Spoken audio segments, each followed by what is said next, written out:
Hearing in home, please Adelekun. Good morning. Please feel free to remove your masks. This is, as you probably know, the first face-to-face hearing we've had in this building for well over a year now. We hope that will reduce technical issues. It's always possible that it won't, and if it doesn't, I'll ask you to bear with us. We have become accustomed during the remote hearing period to having a short break after about an hour and a quarter, but that was really to cope with the intense staring at screens that goes on during that process. And unless either of you are banking on one, we were proposing not to have a short break this morning. Well, we won't have a short break, and I'll ask Mr. Molyneux to commence. My Lord, thank you. As the court will be aware, I appear for the claimant appellant in this matter. My learned friend, Mr. Bacon, Queen's Counsel, appears with Mr. Roy for the defendant respondent. My Lord, just picking up on the point your Lordship's made, may I just say it's actually a pleasure to be here in person. The court is obviously aware that this is the first in-person hearing in this court since the relaxation. The court may not be aware that this case was also the first remote hearing in the Court of Appeal following lockdown in March of last year. So we were in and now we're out. So, my Lords, it's a pleasure to be here. This appeal, as the court will be aware, is an appeal on a single but we say important issue of the correct construction of a single rule of the civil procedure rules, namely CPR 4414.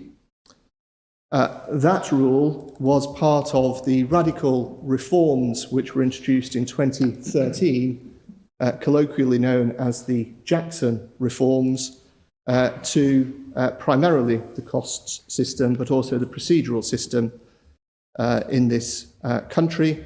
And this part of those rules in particular formed part of a seismic shift whereby in personal injury cases, and that is all personal injury cases, costs were no longer to be a two-way street, but instead the burden of costs was intended only ever to shift from the defendant to the claimant, so that is, the claimant was to be the party able to recover costs, save, we say, for certain limited and we say express exceptions to that principle.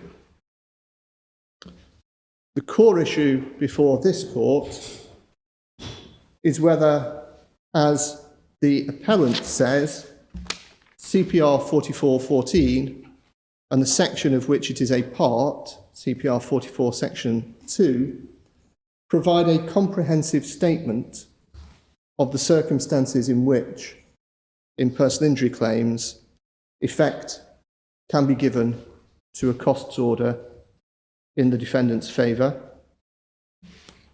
Does that section provide, as we say, a blanket protection to claimants, the only exceptions to which are to be found within the section itself and which are express?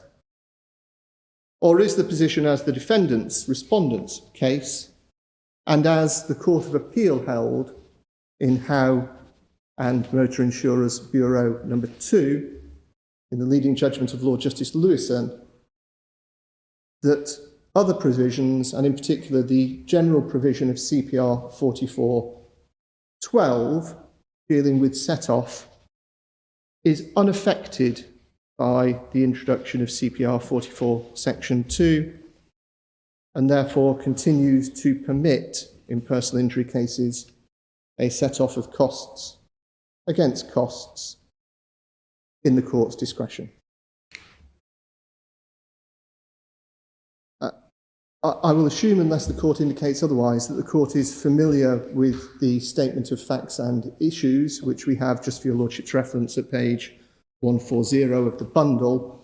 The underlying facts are of little material relevance to the present issue, save to note in passing that this was, of course, a personal injury case which was conducted through the low-value protocol which exists, the pre-action protocol for low-value personal injury claims in road traffic accidents.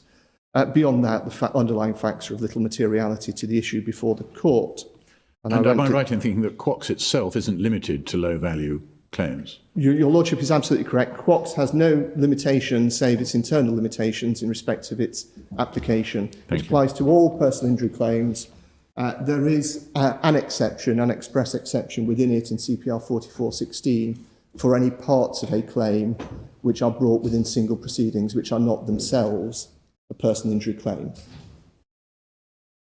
But other than that, the section applies to all personal injury claims, and for your Lordship's reference, that includes clinical negligence claims. The court will have noted the slightly unusual context in which this issue arose. This issue of the construction of CPR 4414 was not the issue between the parties in this case at first instance on first appeal, or indeed in the Court of Appeal's first judgment in this case. It only arose as a consequential issue following the Court of Appeal's first decision. As such, this issue is not one which had the usual filter of a first instance judgment and a first appellate judgment before reaching the Court of Appeal. The position was the same as to how the issue arose in the case of Howe and MIB, where again it arose as a consequential issue, and as the court will have seen, the Court of Appeal dealt with the issue in Howe by way of extempore judgment. In this case, the court had the opportunity to reserve judgment, and I'll take your Lordships to both judgments shortly.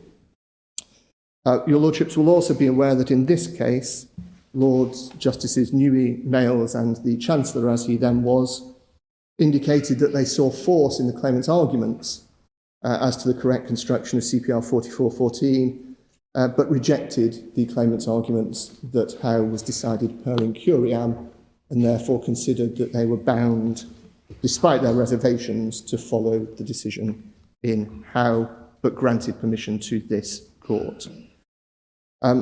For the sake of clarity, we do not appeal either the Court of Appeal's conclusion that it was bound by Howe, nor its exercise of discretion if it is correct, following Howe, that the court had a discretion to order a set-off. I should make it clear that my client disagrees with that decision, but we fully accept that that would not be an appropriate issue for this court. The only issue before us is one of interpretation. My Lord, it is. So, my Lord, before taking you, well, perhaps it would help if I indicated the approach. In a moment, I intend to take you to the decisions in Howe and Adelekun, and then following on that, to follow the path as set out in the written statement of case, to see how CPR 4414 came into being, and then to come to the question of construction. But before I do so, as mirrored in the grounds of appeal, which again for your Lordship's reference are at page 127, it may assist if I seek to summarise in a few short points my client's case. Just before you do, Of course, my Lord. some of us would be comforted to know, if it be the case, that there is in the bundle all the academic and professional published comment on Howe, and indeed Adelekun, if there is any.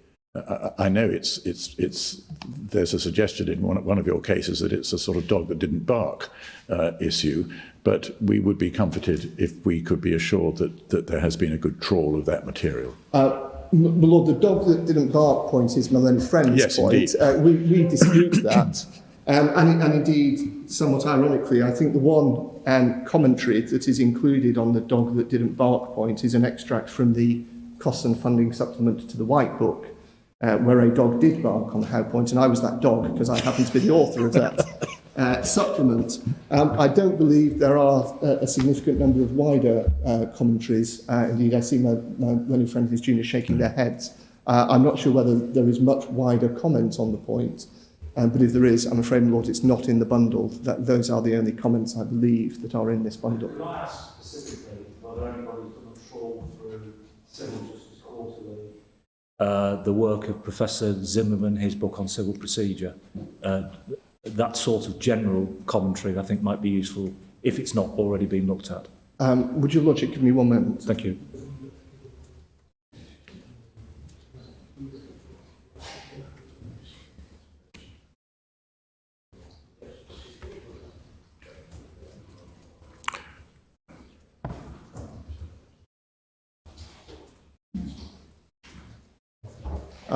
My Lord, for our part, Zimmerman has been looked through and there is no comment, I'm instructed.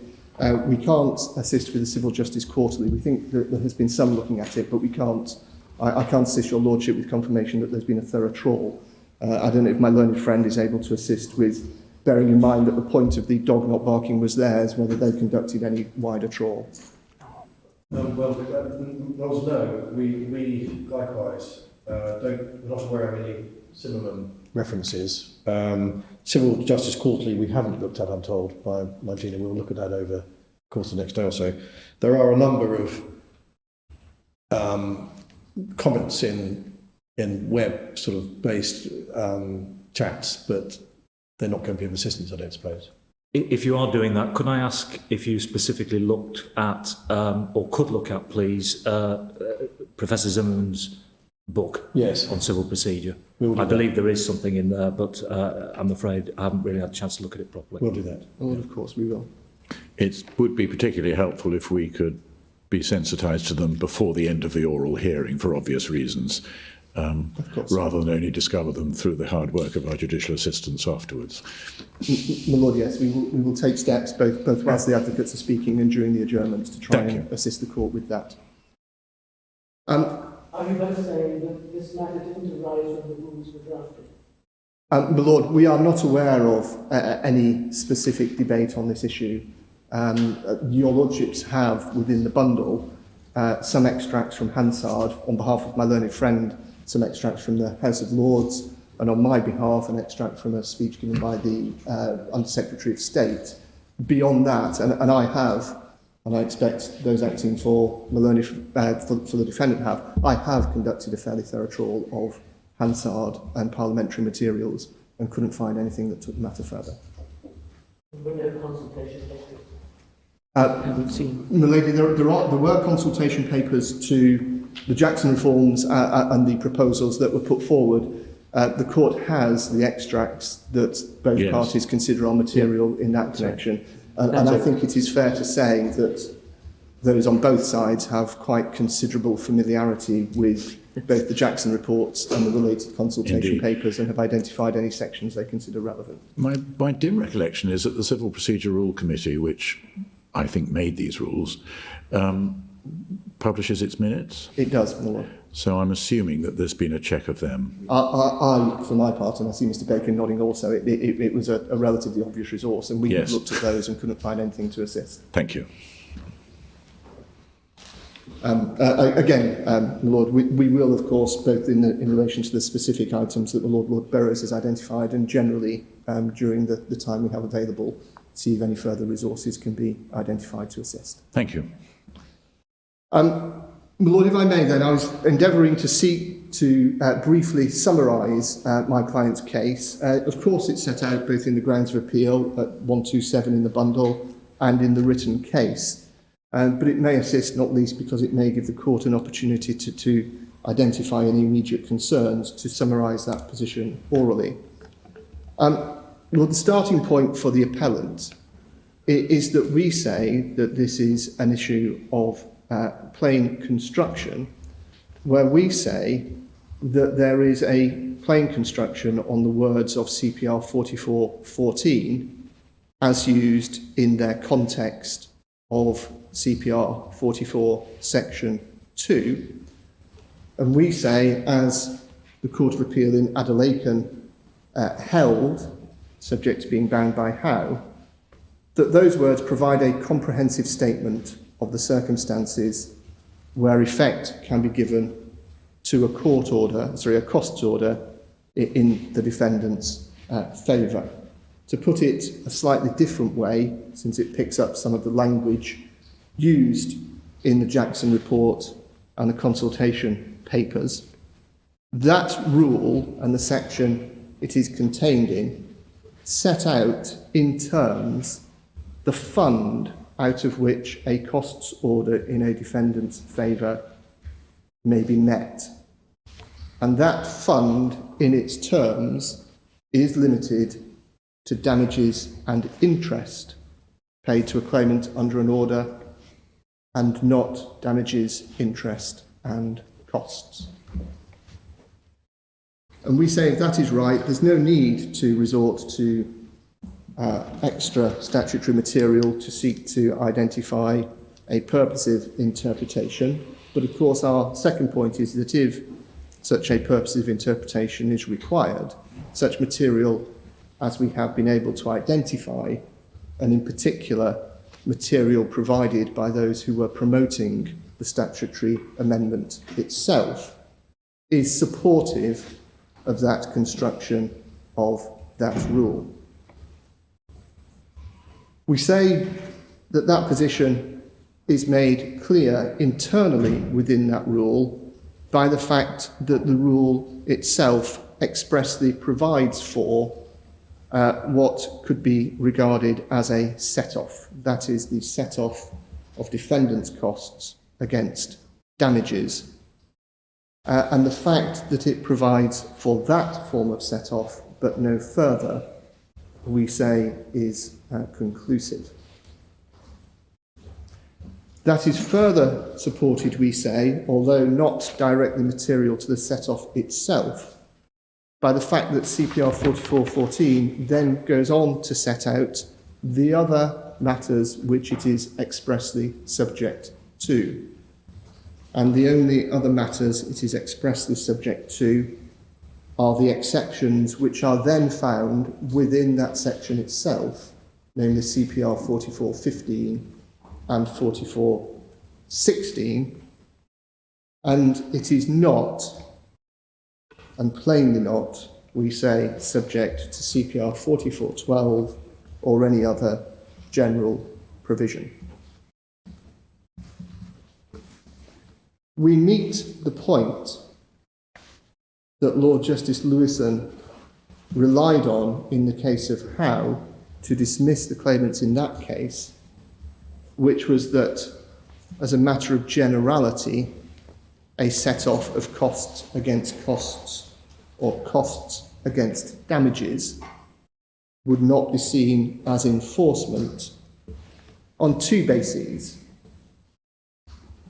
Firstly, we say within the context of CPR 44 section 2, such a set-off plainly is treated as a species of enforcement for the reason I gave a moment ago, namely that CPR 4414 expressly provides an exception to its blanket protection, namely the ability of defendants to set costs orders off against damages. And I said we meet it on two bases. That is the first. And the second, we say, is that that approach of treating a set-off of defendants' costs against claimants' costs or damages is consistent with the terminology long established and long used in the field of legal aid, most commonly seen in what used to be described as the standard legal aid order, which was that a defendant entitled to its costs was made subject to an order which was not to be enforced without leave of the court, save by way of set-off against costs or damages. And so we say, whilst, for example, to a chancery practitioner, the idea that set-off might be seen as a species of enforcement would appear to be an alien concept, within the context of costs, and in particular costs protection being provided to claimants, the concept of a set-off of costs against damages being treated as a species of enforcement rather than alien is a long-established concept. And again we say, Once that background context is seen, supported by the specific context of CPR 44 section 2 and the specific wording of the rules, we say there is no need to embark on a hunt for a wider and supposedly purposive construction to arrive at the position the defendant wishes, which in fact could very easily have been arrived at had the rulemaker simply followed the model of that legal aid costs order, which is what CPR 44.14 largely does. The only difference being that it is missing those keywords and or costs, which the defendants would like to be there, but which are not, in fact, there. If there is any need to embark on a wider... Could you just remind me, Mr. Manager, when did the old legal aid regime get replaced by the success fee ATE premium regime? Was it 1998 or something? 1999 was the first introduction of the CFA regime with success fees, but of course legal aid continued after that, and indeed still continues, although in the personal injury context following 2013, its role is now limited. It's only really available on the eligibility criteria to birth injury cases. Persons who? To birth injury cases, right. Cerebral palsy cases and similar cases.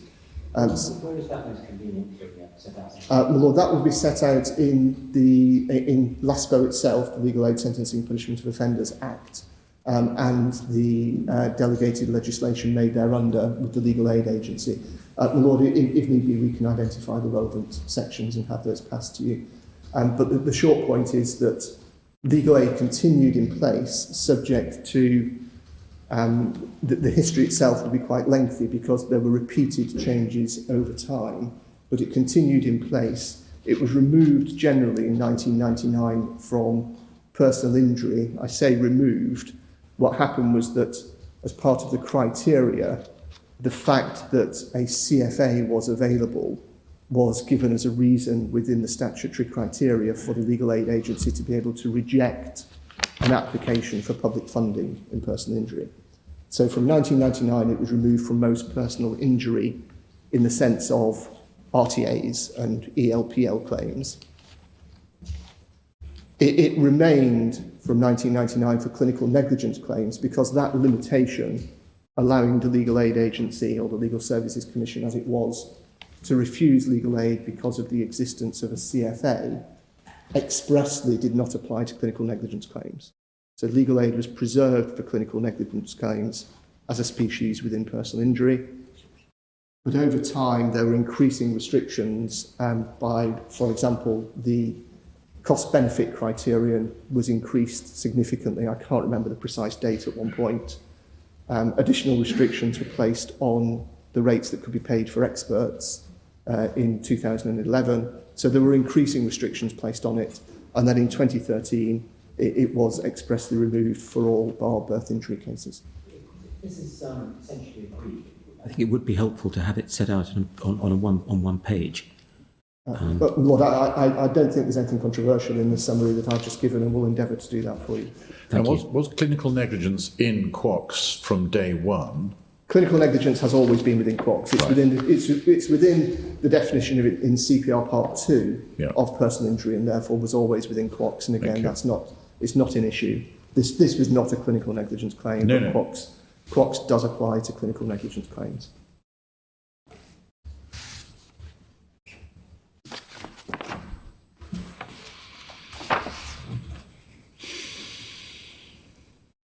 So, we will endeavour to produce a note. I can't guarantee it will fit on one page, but we'll do the very best we can in respect of the brief history of the reducing availability of legal aid. If you could cross-reference it to the electronic pagination of the bundle, that would be most helpful. Lords, we will endeavour to do so. Lords, I was coming to the point that if there is any need to embark on consideration of extra statutory material or extra material outside the rules to do with the question of construction, we say that the key available material supports our case, and as the court will know, we rely particularly on the explanatory memorandum in support of the statutory instrument which introduced the QOCs rules, indeed introduced the vast majority of the Jackson reforms in the CPR in 2013, and the statement of the Parliamentary Under Secretary of State in the Ministry of Justice, Mr. Gianogli, to Parliament as to what the scope of qualified one-way cost shifting was intended to be. Lord, the final point we make, just by way of summary, is this. The court has before it, and I'll take the court to some of it shortly, a substantial collection of material relating to the reports produced by Lord Justice Jackson and the consultation papers and responses which followed those reports. The point that has been made repeatedly, of course, is that what we are dealing with is the rule that was put in place and not necessarily the proposals. Now, Lord Justice Jackson, as this court will know, made very wide-ranging proposals dealing with a whole range of issues. His work was quite astounding piece of work in its breadth and its detail. Some of those proposals were essentially accepted in whole, some were rejected, and some were accepted and then modified. Here we're in the category of a situation where his general proposal for the introduction of a system of qualified one-way cost shifting was accepted and embraced, but the mechanism that he proposed was not.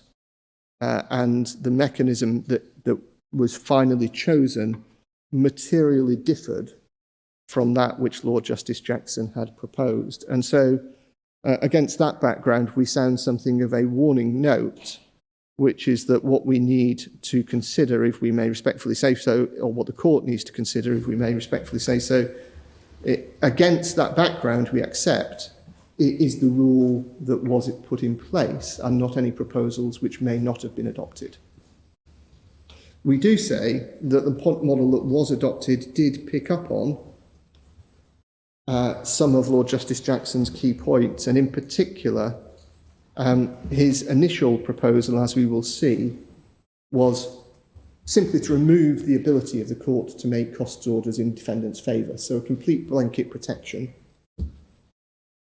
But he then recognised that there was a need to give defendants some protection, and two of the key points he made were the need to deter frivolous or abusive or dishonest claims, and the need to encourage acceptance of offers. And both of those points were carried forward into the model that the CPRC proposed and the MOJ adopted. And our key point in relation to those, as we will again see, is that they were adopted by express provision within CPR 44 Section 2 itself. And so, again, we say that supports our proposition that we have here a self-contained code with any exceptions to it to be found internally. And finally, we say that all of that is consistent, we say, with the broad purpose of QUOCS. There can be no doubt that QUOCS was a radical change, and it is well known that certainly some on the defendant's side are not happy with it. Indeed, the first time QUOCS came before the Court of Appeal in the case of Wagonar was essentially an attempt in part to have those rules declared ultra vires. So it's no secret that some on the defendant's side are not happy with it. It was a seismic change, it was radical, but we say it was intended to achieve that seismic change, and in particular, the model that was adopted was intended to achieve a significant level of certainty and predictability as to the precise circumstances in which claimants may be subject to the effects of adverse cost orders. Lords, against that background, this case is in some ways not really, it could be said, an appeal against the decision in Adelekun, but rather an appeal against the decision in Howe. And if I can take your lordships to the decision of the Court of Appeal in Howe, it should be, I hope, at page 167 of your bundles.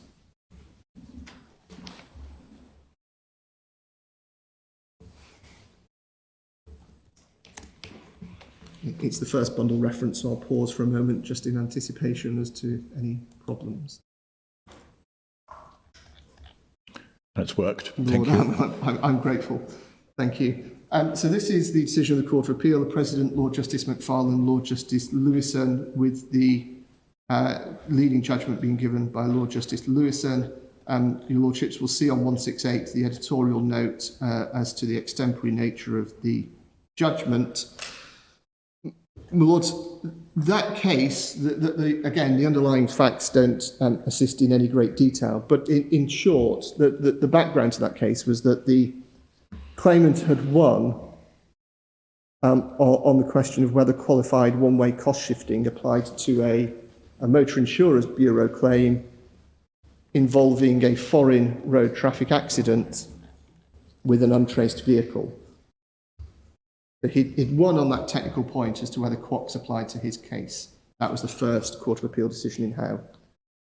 But the claimant had lost the claim itself, which of course was why it was important for him to establish that quox applied, so he was protected against the effect of an adverse costs order.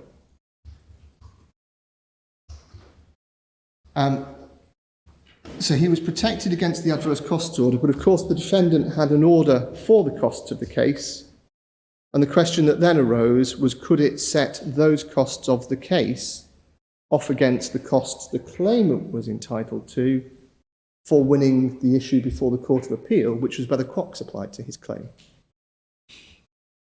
So somewhat chasing its own tail, but the effect of an argument as to whether quox applied gave rise to the very argument then as to whether those costs the claimant got for establishing that fact could be set off by the defendant against its costs from the claim. So it was a consequential issue, and it's argued that the judgment is a very short one. The argument at the bottom of 169, paragraph 3, from Mr. Williams, Queen's Counsel for the claimants. And then the judgment, there are two reasons given by Lord Justice Lewison, but the first is key. 4 lines into paragraph 3, he doesn't agree with Mr. Williams' point, and then he says, first, under the general law, set-off is not a species of enforcement, and he doesn't consider that the decision of Andrew Smith J. Compels a conclusion to the contrary, the reasons that he gives. So his core point, set off under the general law, is not a species of enforcement. If we come over the page, 1 line down at the top of 170, we can see the second reason given, that CPR 4414 enables enforcement without the permission of the court, whereas 4412, the rule on set-off, requires the permission of the court, or at least a court order in order for one set-off costs to be set off against another. So those are the two reasons leading to the conclusion at paragraph 4 that the court does have jurisdiction to order a set-off, and he then goes on to deal with the exercise of the discretion and concludes that there is no reason not, on a discretionary basis, to order the set-off. So just coming back to those two reasons, if I may.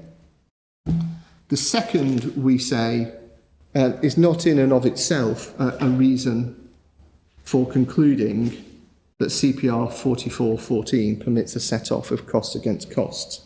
It really does no more than indicate, which was perhaps seen by Lord Justice Lewison as something of a reassurance, that if he's right about it, that set-off is a discretionary matter. So it's not automatic, that there is at least a safeguard that the court under 4412 has to order it as a matter of discretion. In my respectful submission, the second reason is not in and of itself a reason rather than a reassurance. The first reason, and therefore the core reason, is the point that under the general law, set-off is not a species of enforcement. And I've already addressed that. Obviously, it's addressed in the written case. I've also already addressed that in the summary I've given. And it was addressed in the Court of Appeal in in Adelekun and Ho. We do not and never have disputed that, as I put it before, a chancery practitioner being asked whether set-off was a species of enforcement would say, of course it's not. Under the general law... No. Interpretation is always a matter of the context. You look at a word not in the abstract, not by reference to a dictionary, but by reference to the document. What's the context? Milady, absolutely. That's the second time you've made a remark about chancery lawyers.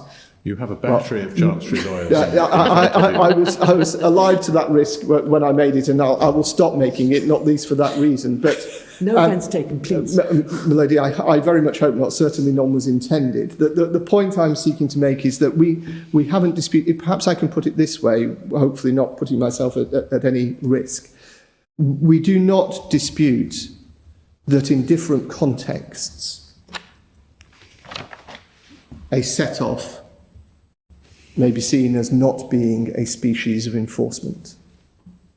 Our case has always been, if I may take Milady's point, that the term enforcement must be seen in its context here. And we say two things about that context, both of which I've already indicated. The first is the context taken from how it is used in the rule and the section itself, where the rule itself specifically refers to not being able to enforce, save to the extent of a claimant's damages and interest, which we say is expressly treating as a matter of enforcement something that might otherwise be described as a set-off. That's the first context. The second context, as I've already indicated, is that set-off and enforcement have a history in the context of costs and cost protection. And within that history, within that general context of its use in this area, set-off has been used in terms which would describe it as a species of enforcement. And so, with respect to the judgment of Lord Justice Lewison and acknowledging all of the points as to its brevity and its extempore nature, but nevertheless we say that the core reason he gives for rejecting the claimant's argument at that case fails to appreciate the crucial point of that context.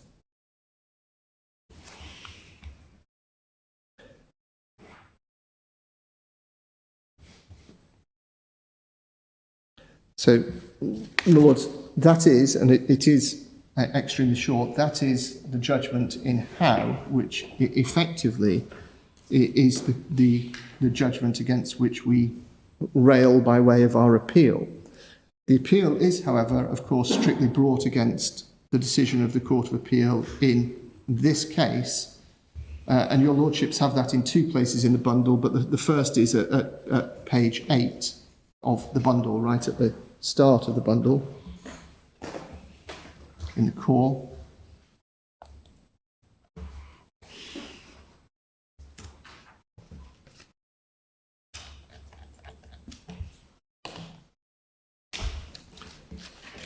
And if I can pick it up on page 12, within the judgment of Lord Justice Newey, Lord Justice Males gives a separate but supporting judgment. Of course, milady. Paragraph 7. Thank you.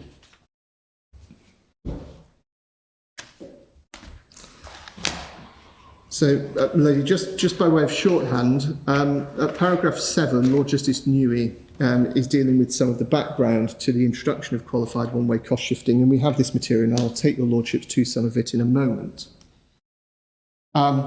He notes at the very end of that paragraph, in the last 3 sentences, that Lord Justice Jackson had noted that a claimant must be at risk of some adverse costs in order to deter A, frivolous claims, B, frivolous applications in the context of otherwise reasonable litigation.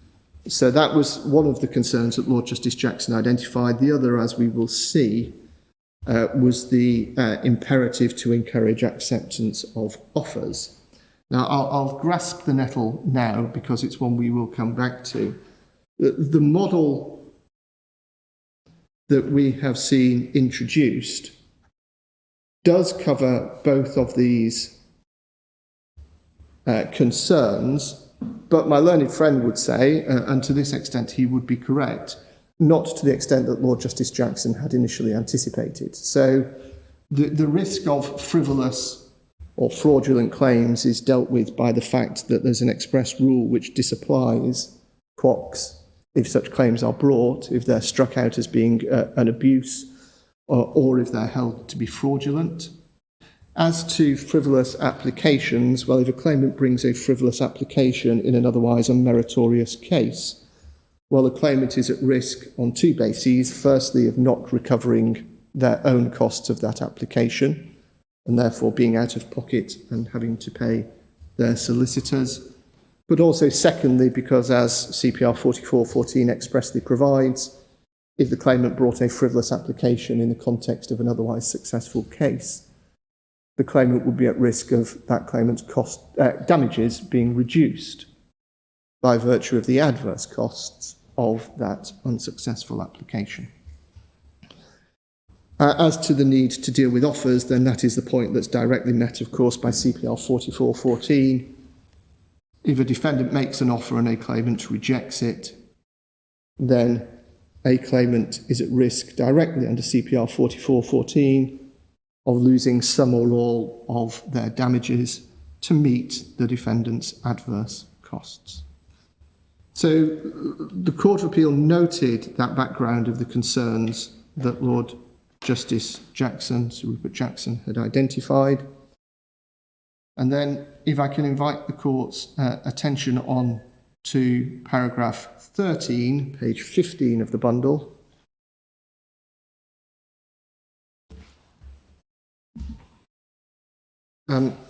If I can deal firstly with the points where the claimant's argument below did not attract the support of the Court of Appeal.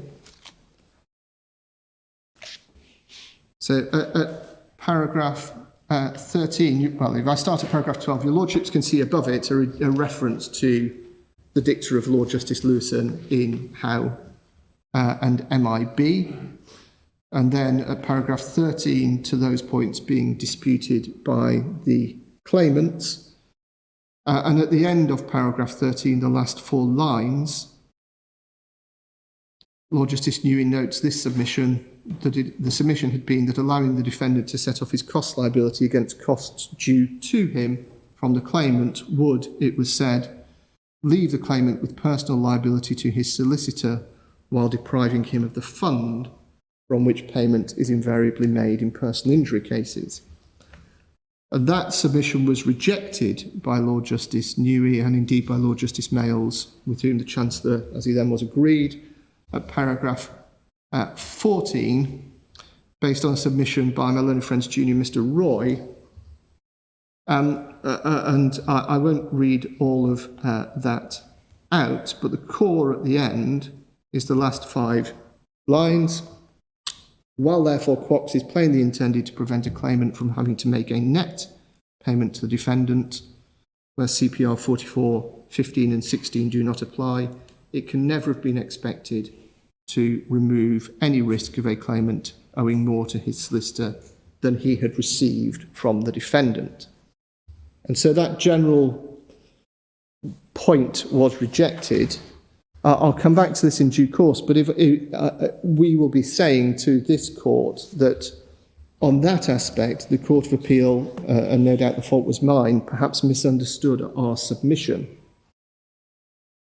It's not our case that quoques is intended to prevent a claimant incurring a liability to their own solicitor, which may not be met by cost recovered from the opponent.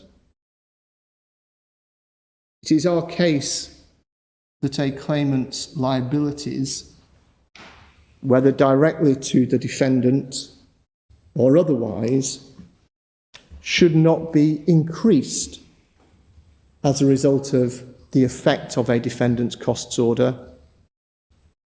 Perhaps I should say should not be created or increased as a result of the effect of a defendant's costs order, save in the circumstances expressly provided for in CPR 44 section 2. So we fully embrace, some on the claimant's side might not like it, but we fully embrace for the purpose of this appeal that part of the Jackson reforms encompassed within it that claimants should have a stake in personal injury claims. They should have a financial risk, not least we see most clearly from the fact that success fees became irrecoverable in the vast majority of litigation, and certainly in personal injury. In 2013, success fees can now not be claimed from the opponent, no matter what. Most personal injury litigation, anecdotally, but I don't think this will be in dispute, is still funded by CFAs, and that therefore claimants were expressly subject to having a stake in their claims because they will have to pay a success fee, and that success fee will come out of their damages. So we fully acknowledge, and it is no part of our case to suggest that Quox was intended to prevent claimants incurring liabilities to their solicitors. Our case is that Quox protects claimants from the effects of adverse costs orders, including the effect of that adverse costs order, indirectly, therefore, increasing the claimant's liability to their solicitors because the defendant sets off their costs against claimant's costs. Therefore, the shortfall that the claimant faces with their own solicitor is increased. Does the 10% uplift in damages apply right across the Quox board, if I can put it in those terms? More subject to any claimants who entered into their CFA before April 2013, yes, it would. So it would now? Yes. Yes. But that, as your lordships will know, was a quid pro quo for the success fee. Yes. The success fee point. It was never. A lot of these reforms, as we'll see, are quite broad brush. Of course, it was never intended to be a precise quid pro quo. I doubt there would be a case very often where the two figures matched. But it's an across the board, broad equation, broad balancing act. So, my Lord, our point, with greatest respect to the judgment of Lord Justice Newey, which otherwise we pray in aid, and as I say, the fault is no doubt mine and certainly not his, is that our point did not come across, which is that our case is that CPR 44 section 2 delineates the fund out of which a defendant may obtain their costs. And that fund is limited to damages and interest unless any of the other express exceptions apply. So, my lords, that's the part where the court was not with our argument.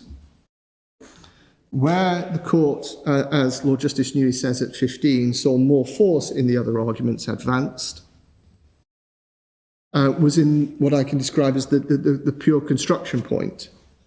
So, as he says, in the first place, at the second line of paragraph 15, he found it hard to see how costs set off could be justified on the basis that CPR 44.14 deals with set off without the permission of the court, while CPR 44.12 authorises set off with such permission.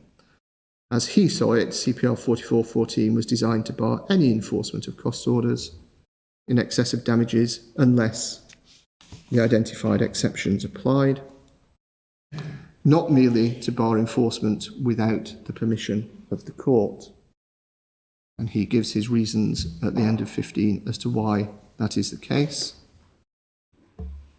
So that is the first point. And then the second point that he makes over the page is the point as to construing the term enforcement or enforced in its context. Paragraph 16, the top of page 16. And the court will see there at the second line my acknowledgement on behalf of my client, which I've endeavoured to explain the terms of insofar as it's acknowledged again here.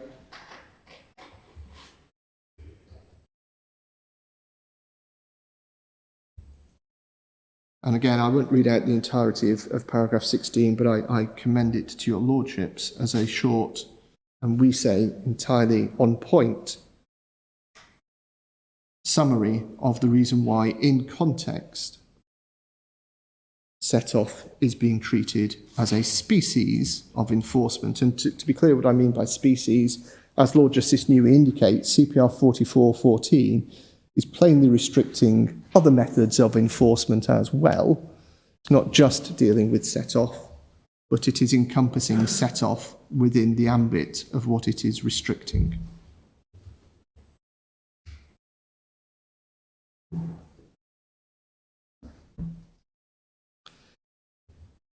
Lord's further support is then found for that at paragraph 17 of Lord Justice Newey's judgment. The 3 points made there, all of which we rely on.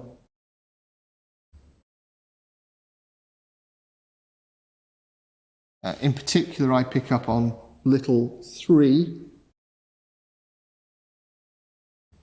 Little 3 is not quite dealing with the point that I made in my summary earlier, which is that in context, set-off has been referred to as a species of enforcement within the legal aid context, and that's an additional point we rely on. Point 3 is dealing with a slightly different point, which is that Lord Justice Jackson's original proposal in relation to Quox was to mirror Section 11.1 of the Access to Justice Act, which was that part of the then regime which provided adverse cost protection to legally aided claimants. But, as Lord Justice Newey notes, that recommendation was not adopted, and that a rather different proposal was. So that really goes to our points that care needs to be taken with what can be read into Lord Justice Jackson's mechanism as opposed to general proposal.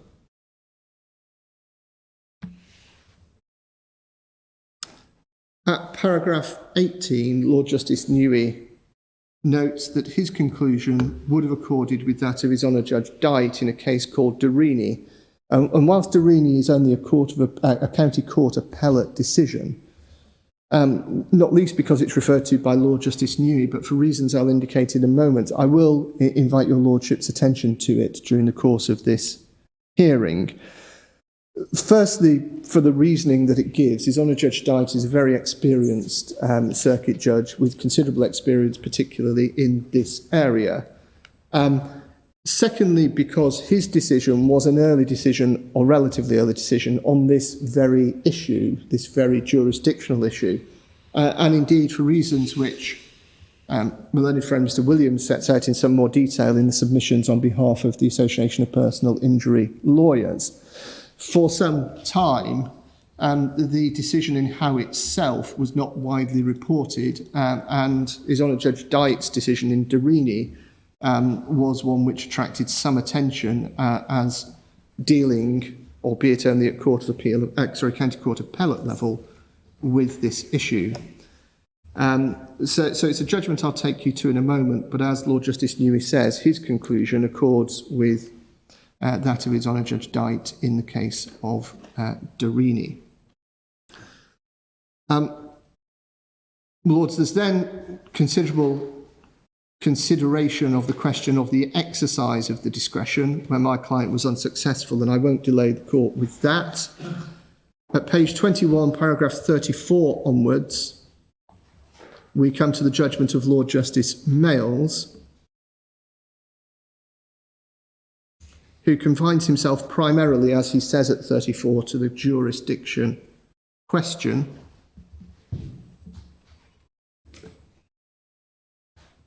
And then at paragraph 39 on 22, he comes to the core point as to the construction of the term enforced.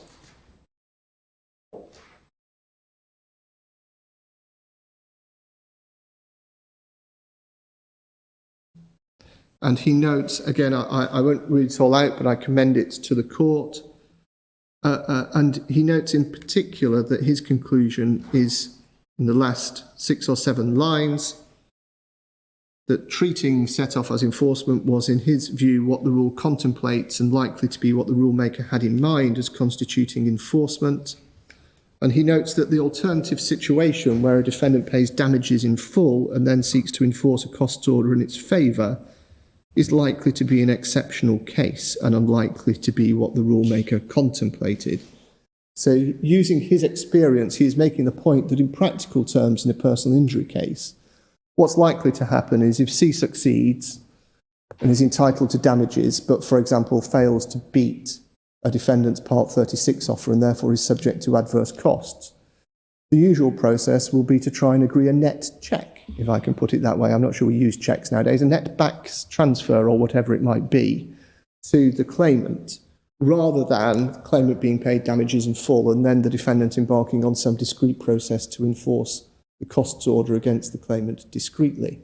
And that therefore, in his judgment at least, the rule maker would have been considering that situation of netting off and therefore would have been contemplating within the protection being afforded to the claimant how and to what extent can that netting off occur. And my Lord, at the end of paragraph 39. 39, thank you. This is, however, one of those exceptional cases, is it not? I assume the damages were paid in full after the case was settled, and then, and sometime afterwards, the defendant got its costs order on the issue that went to the Court of Appeal. Well, this is likely to be one of those exceptional cases, yes.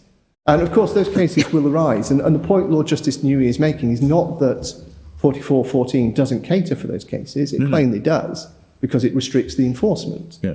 He's simply making the point that the more common position is likely to be the netting off, and that therefore that's likely to have been in the rule maker's contemplation.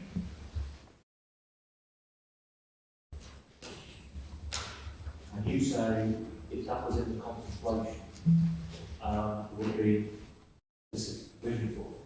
My Lord, we say that it is likely to have been in the rule maker's contemplation, and they do deal with it, but they deal with it by saying it can only be done to the extent of the damages, and don't make permission for it to be done. Might one alternatively argue, well, everybody assumed 44.12 was going to apply, and therefore you didn't need anything specific on it?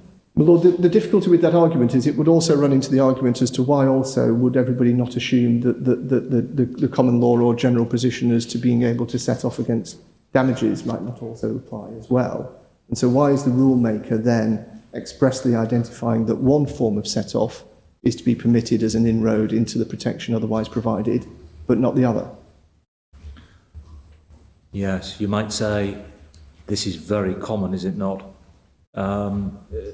Because of the Part 36 scenario where you've got cost orders going both ways in PI cases. I mean, it is true, isn't it, that we're actually dealing on our case with rather unusual cost orders, but what we have to decide in this case, is it not, is every situation in which you've got cost orders going both ways. Absolutely, Lord. Both this case and the Howe case are oddities. They are real extremes, which is why we end up with this slightly peculiar position of essentially first instance decisions in Court of Appeal, because they arise as the consequential. What was the Dyke decision, it was on Judge Dyke, was that a standard 36?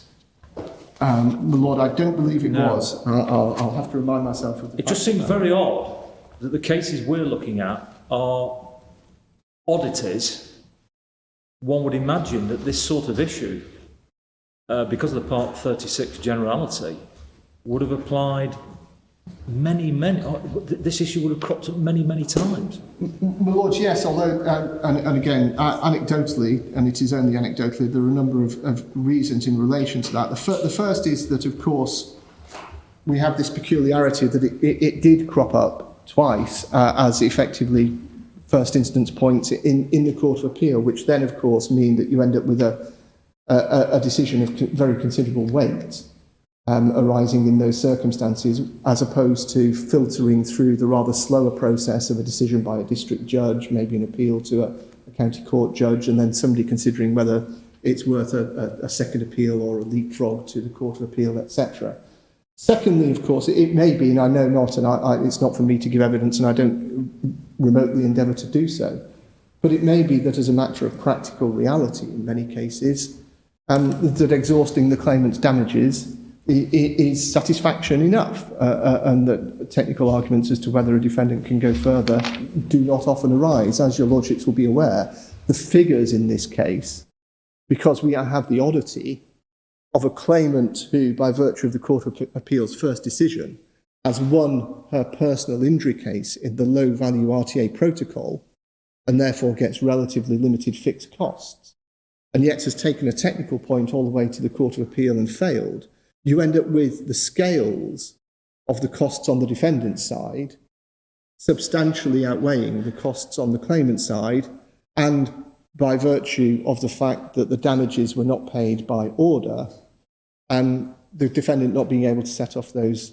costs against damages. So the only thing the defendant can go against here are the claimant's costs, and the scales of defendant's costs are such that it is very much in their financial interests to pursue that point. But any application or appeal, as long as it's within the context of the personal injuries claim, is within Section 2. There's no sort of cut-off point by which it says, but if you decide to take something to the Supreme Court, then all bets are off. Indeed not, lady. Certainly as far as Court of Appeal level, it is now authoritatively established that Quox applies to the appeals. Whether anybody would seek, I'm not tempting fate here, seek to take a point that different rules apply in the Supreme Court is a different matter. And who knows, that may be a point we end up arguing. But certainly it's established that Quox applies to appeals. So yes, it is comprehensive in that sense. But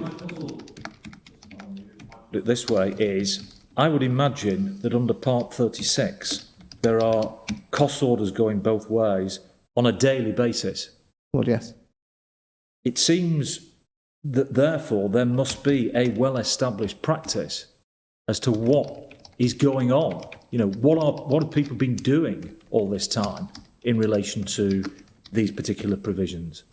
I mean, we've not got anything of that to look at. It seems odd that the only cases coming to us are the odd cases rather than the standard Part 36. My Lord, yes. As I say, part of the explanation for that might be procedure. Part of it, of course, is that in that, and your Lordship's absolutely right, we'll see when we look at the materials which led to this rule coming in, that as far as this provision in 4414 is concerned, the prime focus was the Part 36 point. The prime focus was giving defendants the ability to recoup some of their costs if they'd made an offer, because of the obvious reason of encouraging the making of offers, encouraging claimants to treat them seriously. The idea that claimants could sit back and say, we can ignore the defendant's offer because we're Quox protected, although they'd be at risk as to their own costs, was not acceptable, and that's the reason for that very exception. Of course, in the majority of cases, what you're likely to have is claimant succeeds in their case. They're entitled to both damages and costs up to the point of the offer. The offer is accepted late or not beaten at trial. There's an adverse costs order, unless we end up in a position where the damages are modest but the defendant's costs are high, which can happen, but is not going to be the most common scenario. The most common scenario is going to be there's damages of a level, defendant's costs of a certain level, defendant's costs will denude to a certain extent or possibly wipe out the claimant's damages. That's the most likely scenario. The scenario where the defendant then, firstly, would be able on the figures to say, well, we want something out of the claimant's costs, and secondly, whether the figures were such that it was an appropriate thing that they wanted to do, whether it was worth the argument to do it in a case, may be less likely to occur. So the core scenario where it's going to arise and the core anticipation that we will see in the reports and such information as we have as to the discussion is this concept of defendants being able to set off their costs so as to reduce or wipe out claimants' damages in the context of Part 36, or other offers, but of course Part 36 is really what we should be focusing on. My Lord, if it assists, just at this stage, in fact, if I take your Lordships and take the court to the case of Derini, we can see, again, the slightly unusual circumstances, I'm afraid, of that case. It's 328 in the bundle. Just before, just having left, and I don't invite you to turn it back up, having left the case of Adelekun itself, your Lordships may have noted that at paragraph 49 of that, I simply give the reference, it's paragraph 49, page 24 of the bundle, Lord Justice Mayles essentially invited the CPRC, the Civil Procedure Rules Committee, to consider whether there was any need to clarify CPR 4414 in the circumstances. And I make the comment, and I've given the reference in my written case at paragraph 10, that the CPRC has stated that it is a matter for this court to decide on whether Howe is good law or whether Adelekun was correctly decided. So the CPRC has firmly put the ball in this court and decided it isn't going to interfere in this debate pending this decision. Yeah, but by that stage, it wasn't a situation where this court was considering whether to give permission to appeal. Indeed. In which case there might have been a sort of competition as to who should deal with it. Well, yes. The Court of Appeal had already given permission to appeal. Indeed so. So one probably doesn't want to read too much into the CPRC's I'm not trying to read decision. anything into it one way or the other. I'm simply indicating to the court that sometimes the question is asked, has the CPRC done anything about this? And the answer is no. They've delegated that job, if I can put it that way, Yes. to your Lordships. So, my Lord, against that background... Can I just check? There isn't, as I understand it, any recorded CPRC minute reacting to Howe, or is there? Not that I'm aware of, no. No. It did somewhat creep under the radar, and I think it's fair to say that whilst it came to wider note, it really was Adelekun that put this firmly in the sights of the CPRC and others. So, my Lords, page 328, if I may, which is the decision in Derini. Not a Part 36 point for my Lord Burrows. Instead, the facts are on the first page. What happened here, this is a case where the claimant was bringing a personal injury claim and then discontinued it, so abandoned the claim. And the defendant sought to set aside that discontinuance. And that's not an entirely unfamiliar scenario. It's happened certainly more than once. The reason normally that sort of issue arises is that the defendant wants to argue in some way that the claim was abusive. And so they want to set aside the discontinuance to be able to argue in front of the court that instead the claim should be struck out and thereby allow themselves the exception to quox under CPR 4416.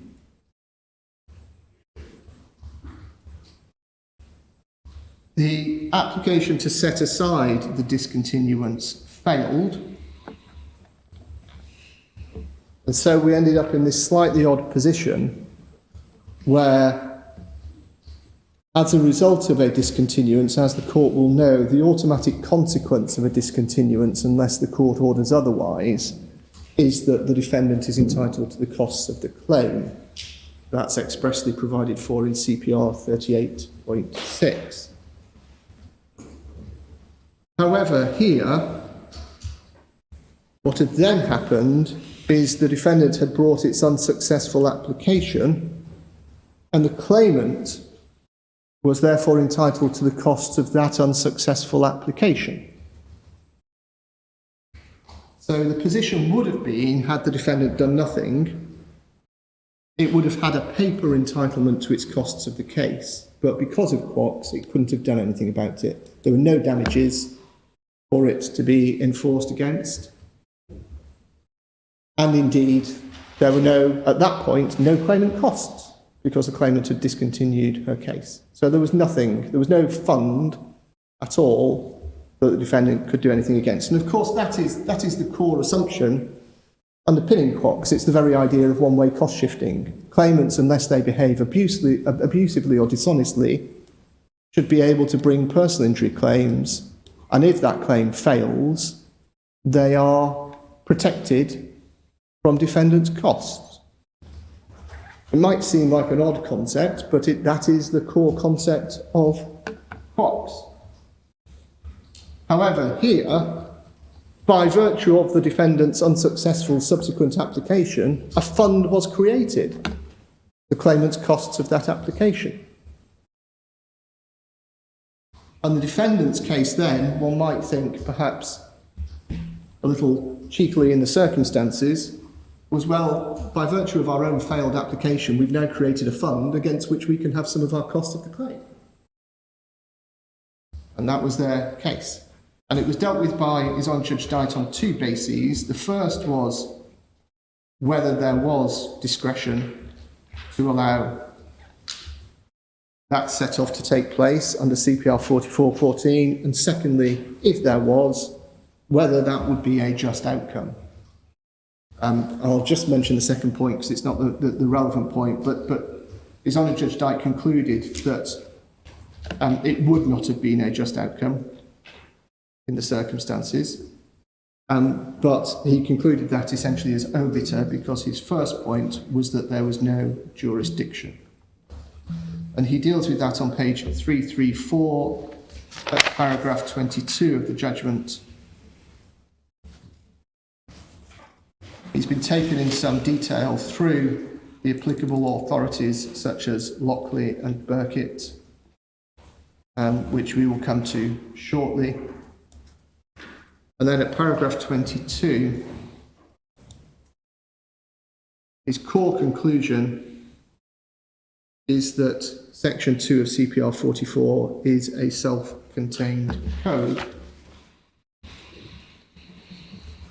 which creates a different procedural environment for the costs of personal injury claims. And he picks up the point, trite point it's often said, but nevertheless he picks up the point that of course it would have been a very simple thing for the rule to have said, for the rule to have had those words and costs in there when it's dealing with the extent to which a defendant can enforce costs orders in its favour. But instead the rule is limited specifically to damages and interest and concludes that its effect will be diminished if the defendant's construction was correct. Dealing with the point about set-off at 23, in the second sentence, 3 lines in, he concludes that a set-off of costs against costs is, in his view, a means of giving effect to an order in favour of the defendant and would-be enforcement, and of course the key words here are within the meaning of these provisions in context.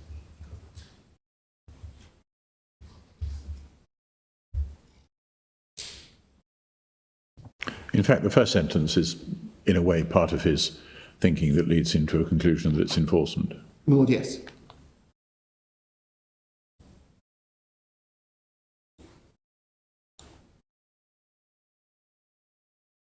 My Lord, as I say, I appreciate that that is a decision of county court, experienced circuit judge, and of course subsequently overtaken by the decision in Howe.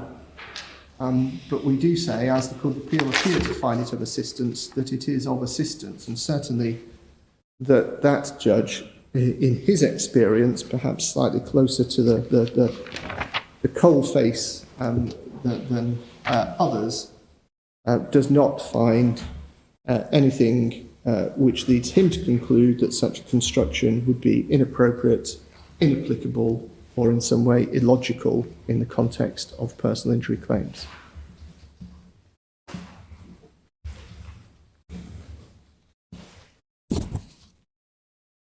There's no other references, are there, in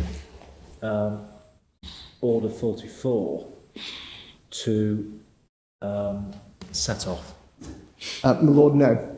So we've got 4412, and say then no. we've got 44, the provision we're actually looking at is 15, 14.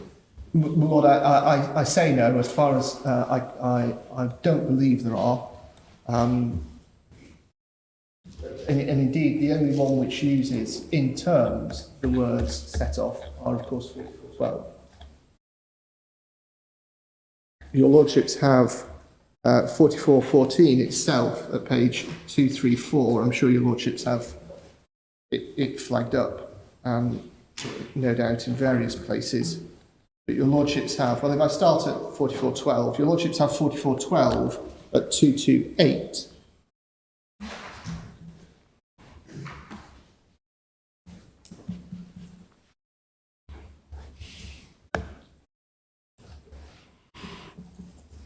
Which is, as we've described it in our written case, the general rule of general application. So this isn't limited to personal injury cases, this is the general rule, as the majority of the rest of CPR 44 is. Indeed, as your Lordships may be aware, the very heading of Part 44 is General Rules about Costs. So these are the general rules, and as this court will be aware, there are parts within the rules dealing with costs in the CPR. CPR has a selection of rules dealing with costs, which basically run from CPR 43 through to CPR 48. And as this court will be aware, and certainly I know Lord Briggs is aware from decisions he dealt with in the Court of Appeal, within those there are various different sections. So, for example, there are the fixed cost rules which apply to low-value cases in CPR 45, where you have specific sections which are identified as sections and apply to those particular cases. And CPR 44, section 2, we say is just such a section, in distinction to 4412 and the other rules in Part 44, which are rules of general application. So 4412 is at 228. General rule dealing with the ability to set off costs against costs, including the procedural approach to it. At 231, your Lordships have 4413, which is the first rule. So the very next rule is the first rule in section 2. Although it's not particularly flagged up here, section 2 above it starts with, as your Lordships can see, just about a quarter of the way down that page, the heading of 2, qualified one-way cost shifting. And that then covers from CPR 4413 through to CPR 4417. And just for reference, it's then followed by a distinct section, section 3, dealing with damages-based agreements, which were one of the other new introductions in 2013. So section 2 here, and we can see the scope of section 2 in 4413. Qualified one-way cost shifting, scope and interpretation. This section applies to proceedings which included claim for damages for A, personal injuries. And as I say, that includes clinical negligence, and for the avoidance of doubt, it includes, as we can see from B and C, FAA claims and LRMPA claims arising out of the death of a person in a personal injury context.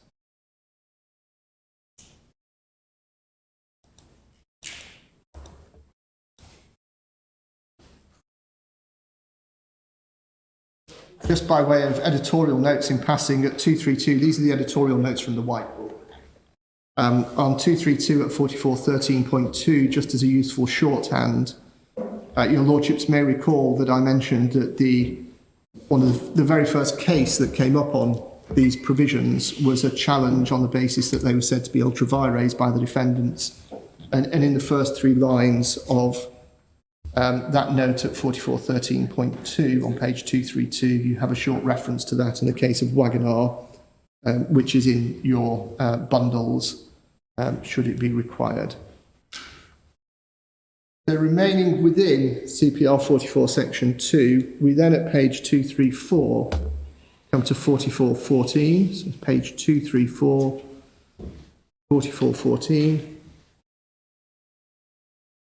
So we've seen the scope of quox in 4413, and then at 4414 we're told its effect. This of course is the core provision.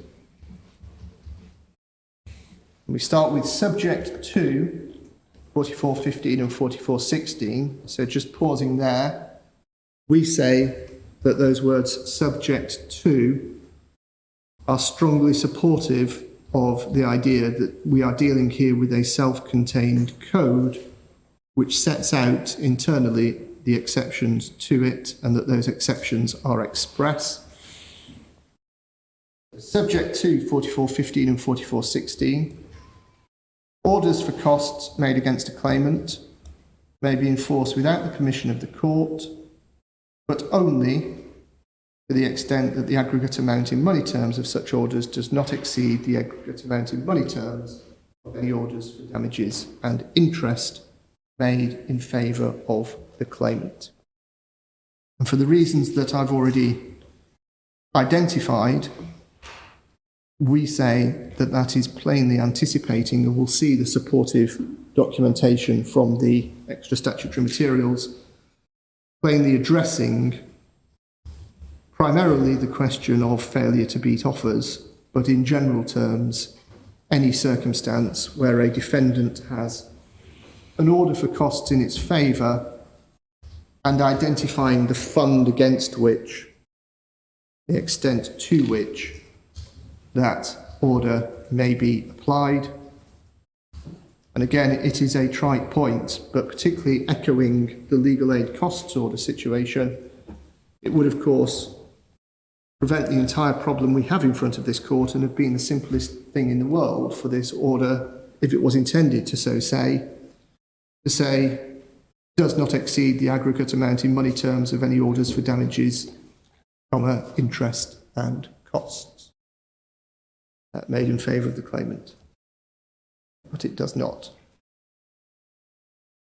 Just by way of completion of the guided tour of these rules on 235. Just before you do, of course, Lord. 44.14.1 might be thought to assume, either by way of implication or because it's expressly so stated somewhere else, that you can enforce an order for costs to a greater amount than damages interest, but only with the permission of the court. But I think your submission is actually you can't, because subject only to the exceptions in 44, 15 and 16, there simply is no provision where the court can give you permission to enforce. Well, Lord, indeed. We say quite simply 4412 is ousted by the effect of this rule. This rule on our construction yes, at the moment I'm not thinking particularly of 4412. Lord, yeah. I'm thinking more generally. It appears to assume that if you want to do better than you're permitted to do under 4414, or for that matter 15, or I think 16, then you've got to ask the permission of the court. But I think you say you'll always get a no. Well, Lord, we say it goes beyond that. That subject to 44, 15 and 16, they may be enforced without the permission of the court, but only to that extent. And then what this is providing for then is the circumstances within this body of this rule, the order may be enforced with permission. And as we will come on to see, the rules themselves set out in terms the two further exceptions. One, where there is an exception, and this is expressly how they're described, exceptions to one-way cost shifting with permission, and exceptions to one-way cost shifting without permission. Yes. Where then is the other exception to one-way cost shifting within the body of this comprehensive rule, which says, well, actually, there's another rule of general application out there that you can apply. And the second point that we make, my Lord, by reference to that, is that at the core of the defendant's case is to say, well, 44 section 2 is not comprehensive. that other general rules of general application or general principles of common law exist outside 44 section 2, except, on their case, where they are expressly written down in the sense of being restricted. But the difficulty with that is, if that was right, then why does 44.1 deal with the position of the ability to set off adverse costs against damages?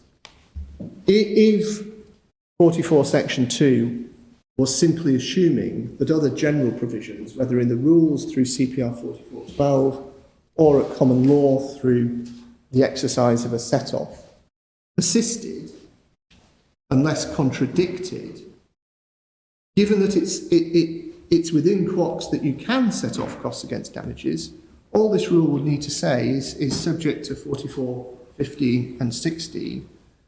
Orders for costs made against a claimant may not be enforced, save as already permitted in common law or by the rules or something of that kind. But it doesn't. It goes on to say may be enforced, so it's permissive without the permission of the court, but only to the extent they don't exceed damages. So it is... Property is the inclusion in the subject of a reference to 44.16, because that's not actually a provision that enables enforcement without the permission of the court. Milady, yes, it is, in my respectful submission, read in context, what these rules are doing collectively.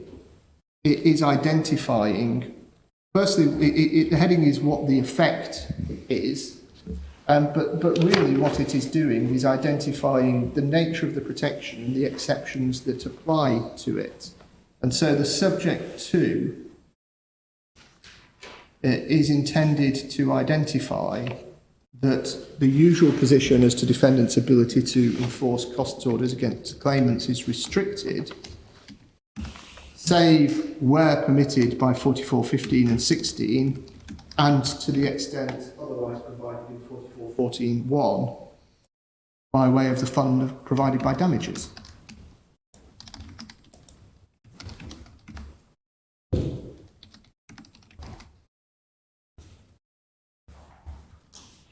And the Lord's ladies, if we can move through these rules, just in passing again on 235, there's a handy shorthand.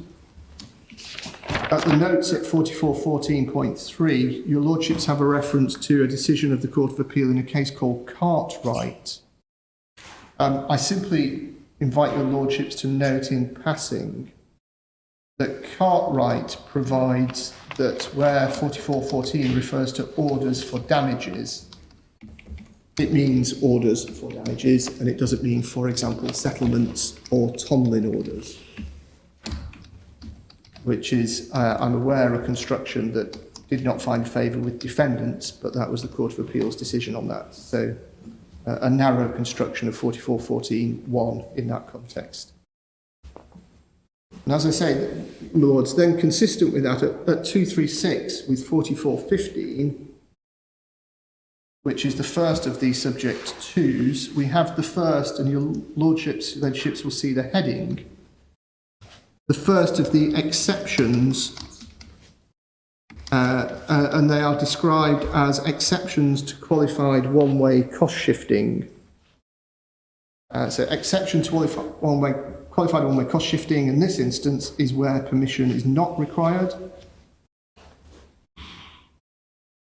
And so this is the provision that allows for such orders to be enforced where the proceedings have been struck out on the basis of there being no reasonable grounds for bringing them, or the proceedings being abusive,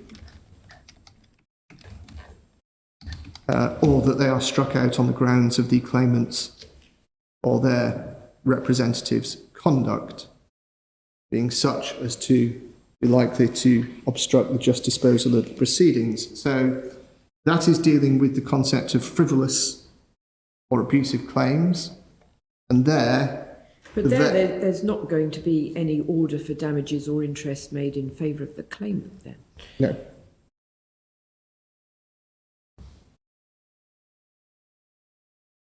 So the purpose of this, my lady, is to lift the quox bail in those circumstances so that the claimant can simply be pursued if they have the resources or to the extent appropriate for the defendant's costs. So there'll be no set-off there unless the claimant happened to pick up an interlocutory costs order en route, but that's not really what's anticipated. This is really saying that in those extreme cases, the claimant's at risk of being personally pursued for their cost liability for having brought an abusive case.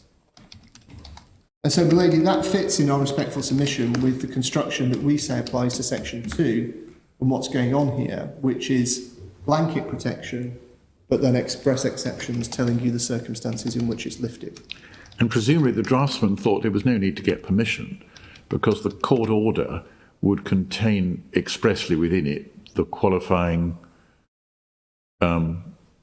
trigger for the application of 44.15.1 A or B or C, as the case may be. My Lord, yes, it's inherent in the application of 44.15 that the court has made an order that the claim's been struck out because it's essentially, to use the shorthand, abusive. And therefore the rulemaker appears to have taken the view that in those circumstances there should be no need for a second permission criterion, the necessary misconduct in broad sense on the part of the claimant having already been established. Yeah. Well, there is a difference when we come to 44.16, which is where permission is required.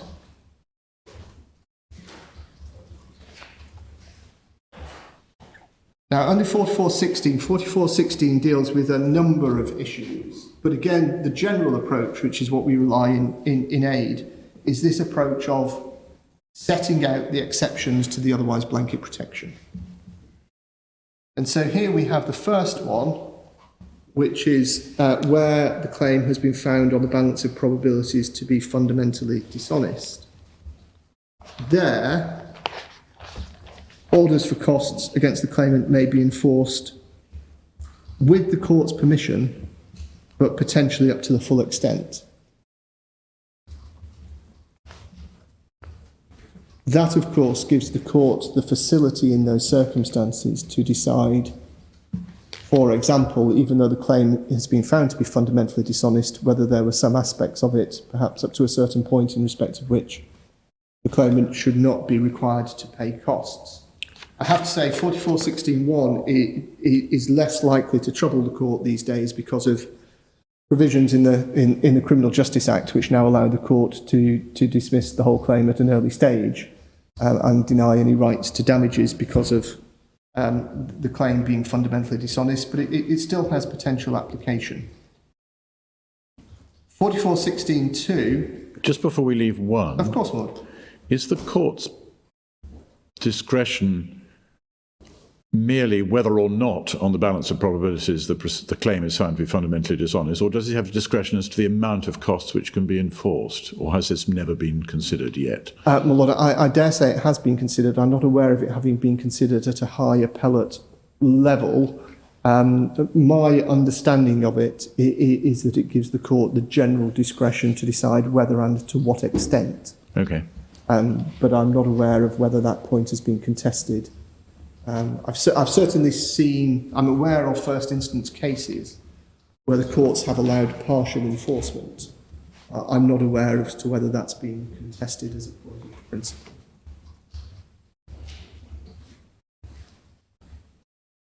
I see a number of shaking heads, but others may have better information than I. So, there is a distinction between 1 and 2, in the sense that 1 says to the full extent and the 2 says up to the full extent, but that may be unduly linguistic. my Lord, now these small differences can be crucial in this context. I can entirely see the point that's made that the difference may admit of the argument that 1 simply means that if the court's satisfied, then all bets are off and quox completely disappears, whereas 2 may suggest a more gradated response, but as I say, my Lord, I can't assist with whether that point has been argued. 2 deals with a number of possibilities, one of which really deals with the question of the involvement of third parties, that's A, and one of which deals with composite claims, which is B. So under A, quox can be disapplied in part or whole if it's considered just, where the claim is brought for the proceedings include a claim for the financial benefit of a person other than claimant or dependent. That crops up in a number of scenarios, and indeed there are some examples given in the practice direction. Probably the most contentious one is credit hire claims, where it is credit hire claims, where it is argued in a personal injury case. I'm sure your lordships will be familiar with some of these, but occasionally these credit hire cases arise where the personal injury element is extremely modest, but the claimant has hired a vehicle on credit and the credit hire amount is substantially greater than the value of the personal injury. And it is sometimes argued that is an example of circumstances where the claim is made for or part of the claim is made for the financial benefit of the third-party credit hirer, and therefore quox should be lifted. Although in those circumstances, again, the practice direction, the rule, in fact, itself, as we see at 3, gives a pointer that in those circumstances the court might want to look at making a costs order against that third party. So although quox can be lifted, the practical effect really is to allow the court, if there is a third party who stood to benefit, to point the costs gun at the third party for that part of the claim. 2B is pointed at the claimant rather than the third party, and that is where a claim is made for the benefit other than a claim to which this section applies. And that was the subject of considerable controversy. Went through a number of decisions before this court's decision in the case called Brown and Commissioner of Police of the Metropolis, which your lordships will see referred to at the White Book note underneath. The broad consequence of which, I don't wish to delay unduly on it, was that the court has a broad discretion in the context of a case where there is a personal injury element to the case, but also other elements. The Brown case was a case where there was a personal injury element, but also a claim for malicious prosecution. And the court has a broad, and indeed other matters, false imprisonment, the court has a broad discretion in those circumstances to essentially parcel up the costs and say, well, broadly, it seems to me that this was 50% personal injury, 50% other. You can have your quox for the 50% personal injury, but not your quox for the 50% other.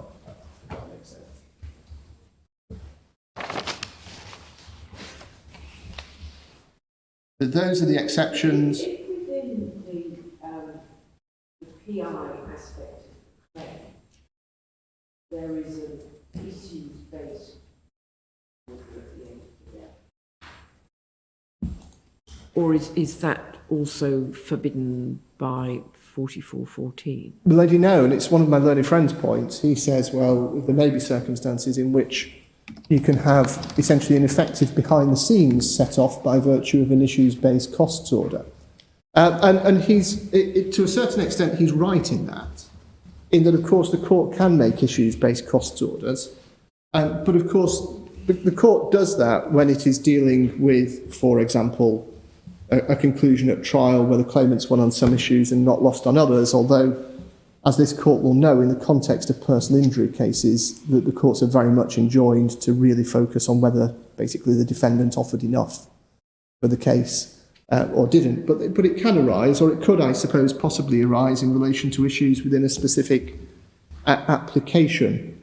And so that is a possibility, and I acknowledge that. But of course, it's not the prime focus of these rules or what the rule makers themselves were considering. They are focusing, and indeed it's inherent in the very nature of CPR 4414, they are focusing in terms on this concept of competing orders.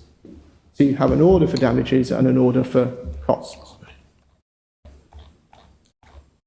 which will of course be the normal situation, because what was really the consideration for 4414 was primarily, but not solely, the issue my Lord Burrows raised, which is the idea of claimants not beating offers, where what you'll have is probably claims that settle but might go to trial. Claimant will have an order that damages in their favour, but because of some interlocutory issue or because of not beating a Part 36 offer, there will be a competing costs order. And that's the focus. And I accept there may be, and again, we keep on coming across these odd situations, it's important to bear in mind, if I may say so, that these rules, it is impossible to encompass within these rules the myriad of practical situations that do crop up on the ground in personal injury claims. These rules are attempting to paint with a relatively broad brush to deal with the generality of cases in providing claimants with blanket protection and deal with the main concerns that Lord Justice Jackson identified as to the protections that should be given to defendants. I mean, in a case which has gone to trial and the claimants are won on some issues and the defendants are won on some other issues, could easily happen in a PI case with liability and quantum both up for grabs, well, yes, which is likely in a case that's come out of the portal.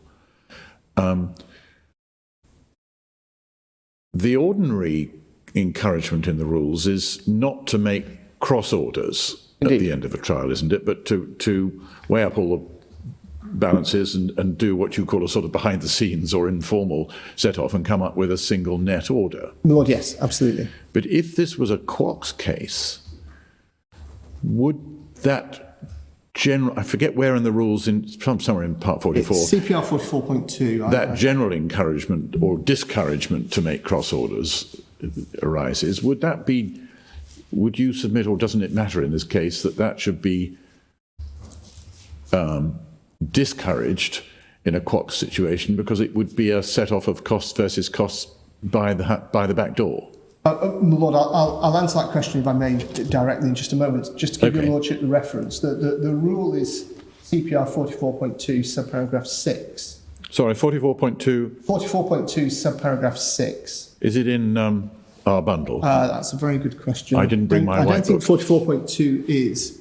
I'm sure we can have a copy of it provided to you. I can vaguely remember it, but I think we ought to see it in black and white. We'll add that to the list if I can put it that way. And just to give your Lordships the reference, that provides that the orders which a court may make include an order that a party may pay, and then it gives a range of possibilities, one of which is a proportion of another party's costs. Yes. And one of which is costs from or until a certain date.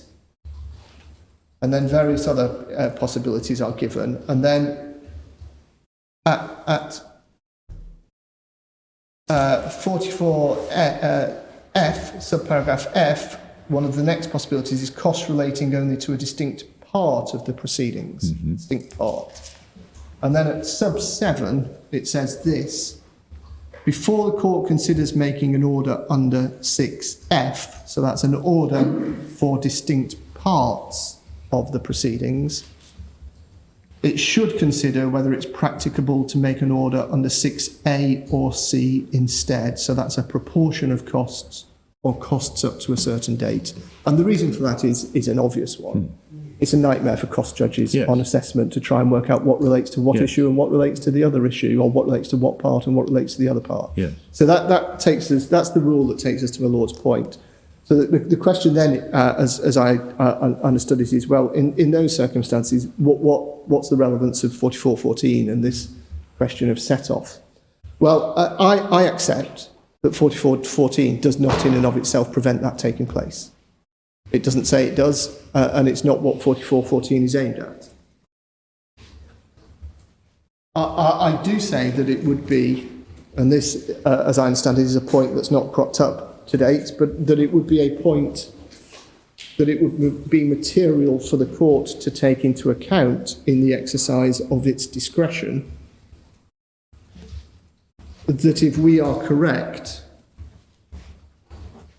the rules on Quox are intended to prevent a set-off of defendants' costs against claimants' costs, and that therefore, in those circumstances, we would say the court should weigh that in the balance when deciding, with all the other factors, what the proper order is to make.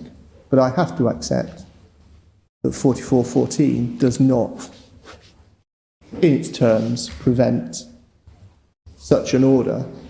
Whereas if the respondents are right on this appeal, there would be no such tension between the two. Well, Lord, that's correct, but of course the question is what the rule makers, again, it's back to this point that Lord Justice Newey was raising, which is what were the rule makers focusing on when they were dealing with this point? Were they focusing on all of the range of different possibilities that might crop up, or were they really seeking to address certain core issues, which is, and we say here, plainly the case, where you have competing awards, order for cost to defendant, order for damages or cost to the claimant, to what extent can one be used to reduce the fund that's provided by the other? That's, we say, what the rule makers were focusing on. And that's why, my Lord, I accept that when we come to consider possibilities, there are tensions, but we say that those do not, in and of themselves, undermine the point as to what the rule makers were doing here. Doesn't that rather present you with a problem in arguing that Section 2 is self-contained, is entirely self-contained? Because what you'd be saying is, well, you can't even look back at Section 1 because it's got absolutely no relevance. It's completely self-contained. So that the point my Lord Briggs has been making is just off the agenda. My Lord, I can see why the court considers that there is a tension there. We don't say it presents a problem to the concept that 44 is self-contained in what it is doing, which is it's setting the effect of qualified one-way cost shifting, and it's setting the limits on the extent to which an award to a claimant can be affected by an award to the defendant under a costs order made in a defendant's favour. So perhaps I can put it another way. Are you saying, or are there any other provisions in Section 1? I mean, we haven't got these in front of us, unfortunately. I've not got a memory of what the rest of Order 44 is saying. But are there any other provisions in Section 1 that might be regarded as of general relevance to Section 2? Or are they, again, completely irrelevant? Well, my Lord, the starting point is that we have to recall how Quox works. The original proposal by Lord Justice Jackson, which wasn't accepted, was that Quox should work by removing from the court the ability to make a costs order. Now, that wasn't taken forward even by Lord Justice Jackson himself, let alone by the rule makers. So the Quox does not impinge on the ability of the court to make costs orders. It impinges only on the ability to give practical effect to them by enforcing them, which we say includes set-off, which they say doesn't. So it has. I have to acknowledge that, and it has to be understood that 44 Section 2 is nothing about what the costs order the court makes, whether interlocutory or at the end of the case. It's only about giving practical effect to it. So that is if I can acknowledge the limitation on 44 Section 2, that is the limitation that I acknowledge. I think it's the phrase self-contained that I'm then having problems with. Well, because really what you're saying is it's not self-contained because there are some general provisions, but just not the provisions that, as we put it, that is as you put it, clash with the specific provisions. But it doesn't mean it's self-contained. It means some of it is actually reliant on what's gone before. And our problem is which parts are within and which not. But the proposition that it's self-contained is, as I understand it in your submission, being put forward as the great principle that we have to apply. Well, my Lord, I maintain the proposition that it is self-contained, but it is self-contained in this way, which is the starting point is the court makes costs orders. That is outside Quox, and that is indisputable that is outside Quox. The question then is, where such orders have been made, in what ways can they be given effect to? And it is there, and the reason I maintain the proposition self-contained, my Lord, is because we say it is there that 44 section 2 sets out, once the orders have been made, and that's perhaps the fundamental distinction, once the orders have been made, sets out the extent to which they can be given effect to, and sets out within it the only exceptions that apply to that limitation. And that, my lord, if I may, is why I say it's self-contained.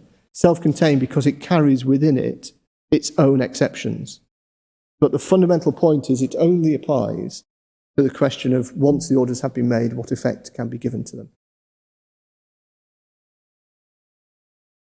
Is that because the word enforcement, self-contained as to enforcement, is slightly narrower, or begging questions, or what? Well, Lord, the question of what's meant by enforcement is, of course, at the heart of this appeal. So in referring to effect... You're seeking to slightly outflank enforcement. My Lord, no, I'm quite happy to take enforcement head on, as the Court of Appeal did, and I hope I've tried to so far in explaining why it encompasses within it set off for these purposes as a species of it. Yeah. But if I'm shying away from enforcement, it's because I appreciate it's a word of contention, and I'm trying to indicate in a broader sense what I is thought encompassed. Outflank was slightly more sympathetic than shy away. Well, my Lord, whether it be shy away or outflank, I'm happy, as I say, to face it head on, and I hope I have done already. Yes. But what I'm seeking to indicate is that the scope of 44.2 is dealing with enforcement in the sense of the giving of practical effect to the defendant's cost order. 44 section 2, my lady. Apologies, yes. Yes, 44 section 2. Because 44.2 is to do with the making of the order. Making of the order. And on that, your case is that the Quox regime would not be a good reason why not to make an order for costs at all in favour of the defendant. But you say it might be a factor, the existence of the Quox regime might be a factor that would discourage the court from making an issues-based order if the effect of an issues-based order would be, in practice, the same as a prohibited form of set-off, you would say. My lady, if I could adopt that summary, I will. Yes, exactly so. My lady, we say, and apologies if it's not been clear, but absolutely, and it's always been our case and remains part of our case, it is absolutely plain. CPR 44 section 2 is nothing to do with prohibiting the court from making costs orders. Nothing at all. Its starting premise is that orders are made. Indeed. Is it where everybody's recollection of the legal aid regime is sort of clanking its rusty chains? It is to a certain extent, yes. And there's a couple of reasons for that. The first is that the way Lord Justice Jackson's proposals went it was that there was initial suggestion of removing the court's ability to make costs orders. Yes. And then there was a recognition that if that was done, what's to stop claimants bringing frivolous or abusive claims? What's to stop claimants just ignoring Defendant Part 36 offers, for example? And so protection was needed. And so Lord Justice Jackson's response to that, which met with a somewhat critical reception, was, well, let's have a system akin to the old legal aid regime, which was twofold, the old legal aid regime. One was the sort of football pools concept, if I can put it that way, the idea that the claimant might otherwise be pecunious or might become pecunious in an unexpected fashion. They're unlikely to be pecunious in the first place because otherwise they wouldn't have legal aid. But they might come into money from another source, which would allow the defendant in due course to enforce. As Lord Justice Jackson himself recognised, that was, in practical terms, so theoretical as to not really amount often to an exception in and of itself. And the second, under the old legal aid regime, was the concept of set-off, which went through the Court of Appeal on more than one occasion, and where the Court of Appeal accepted that the legal aid regime did not prohibit set-offs of costs, defendant's costs against costs or damages. Lord Justice Jackson embraced that as his approach, which, as I say, met with a somewhat critical response and wasn't adopted.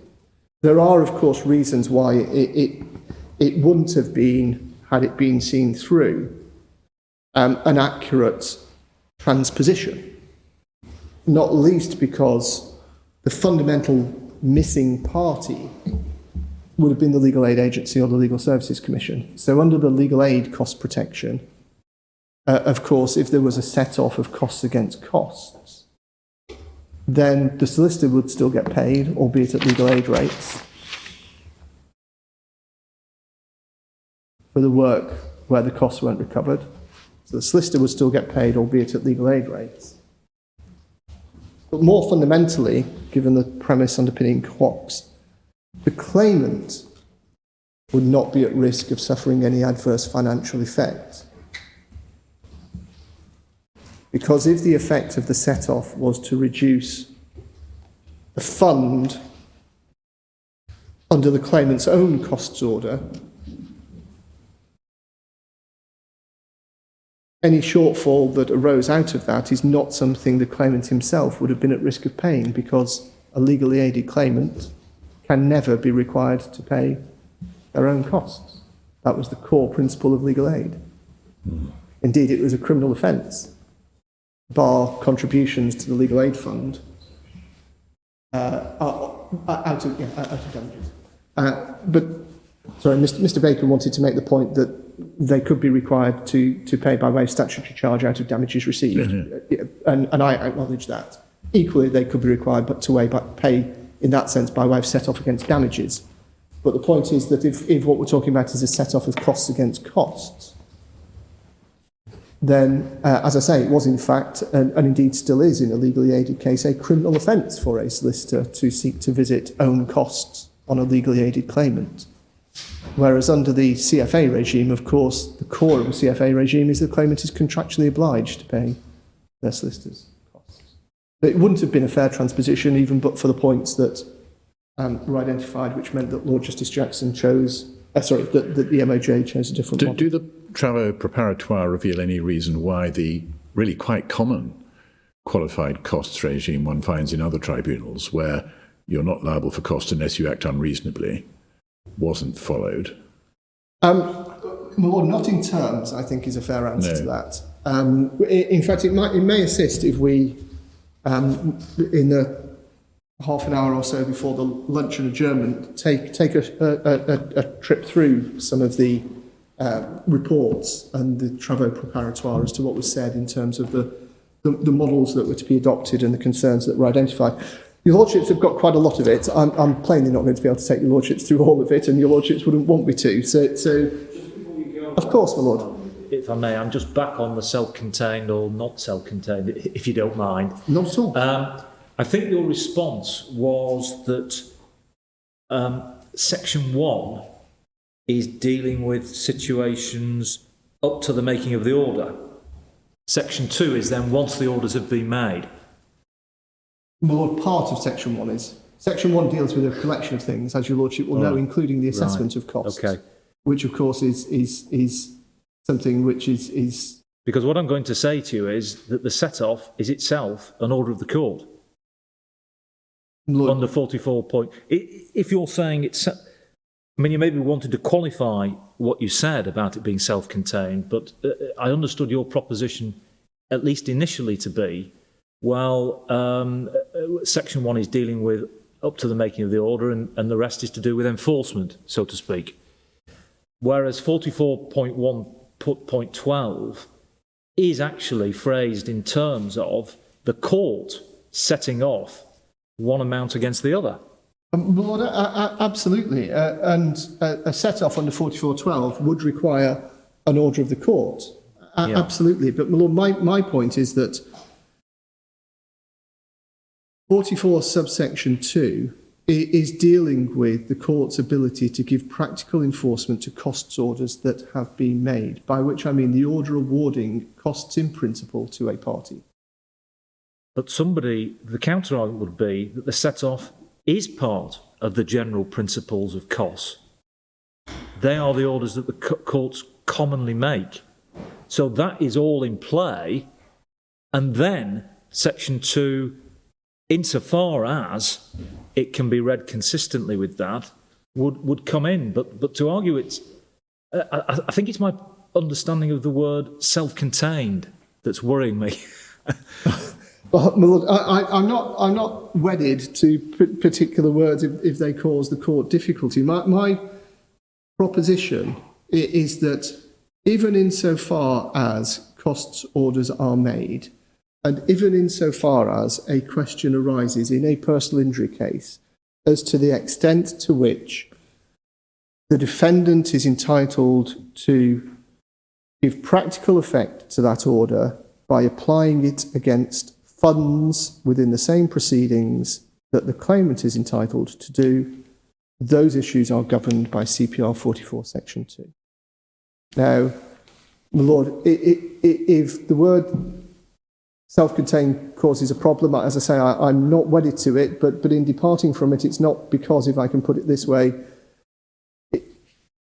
I perceive any difficulty with it. The difficulty may be in my presentation of it to the court, but my proposition remains that insofar as there are competing costs orders, which of course is the premise of 4412. 4412 starts with where a party entitled to cost is also liable to pay costs. So it's 4412 itself is starting from the premise. You've been awarded costs on one side, cost order. You've been awarded costs on the other side, cost order. So we're both on 4412 and 44 section 2 dealing with the starting premise of cost orders having been made, presumably pursuant to the discretion in CPR 44. And my proposition is simply that once that point is reached, those costs orders have been made, which 44 section 2 doesn't trammel on. The question then as to whether and to what extent practical effect can be given to those, whether by way of set off against costs and damages, by way of set off of costs against costs, or by way of other enforcement, are dealt with by 44 section 2. And the reason, again, my lords, and apologies if it's repetition, the reason, again, why I use the expression self-contained is because it's within that container of 44 section 2 that we look for the exceptions to it. We look for the exceptions to the protection that it provides. I'm actually thinking that 4412 operates only in the venue of assessment. It assumes you've got cross cost orders and you're going along to the costs judge for assessment. It assumes that the costs are assessed, yes. Well, no, what I'm putting to you is that what 4412 gives the court jurisdiction to do is entirely doing things at the assessment stage. Lord, yes.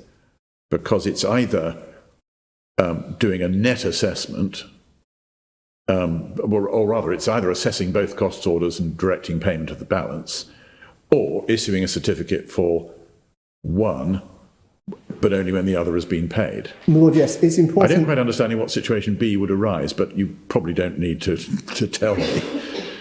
Lord, it's important to acknowledge that, of course, that could still be something which was the ambit of the trial judge. If he was doing a summary assessment. Although it would be rare in the context of a trial for obvious reasons, but there are circumstances where, at least in principle, it could be that the judge, and again, it would still be the same steps. The fact it's in the same venue doesn't alter the fact it's the same steps. But the judge would make the costs orders, then assess the costs orders, and then decide whether to set them off. Now, the more common scenario, as my lord indicates, is that that's likely to happen with trial judge makes orders, parties try and agree them, or if they can't agree them, it goes off to detailed assessment in front of a cost judge, at which point the court may then decide, having assessed them, whether to set one off against the other. And that fits with the reference to the issue of a certificate, because, of course, it's the costs courts that would normally deal with the issue of interim or final cost certificates. So that's plainly the common scenario that 4412 anticipates.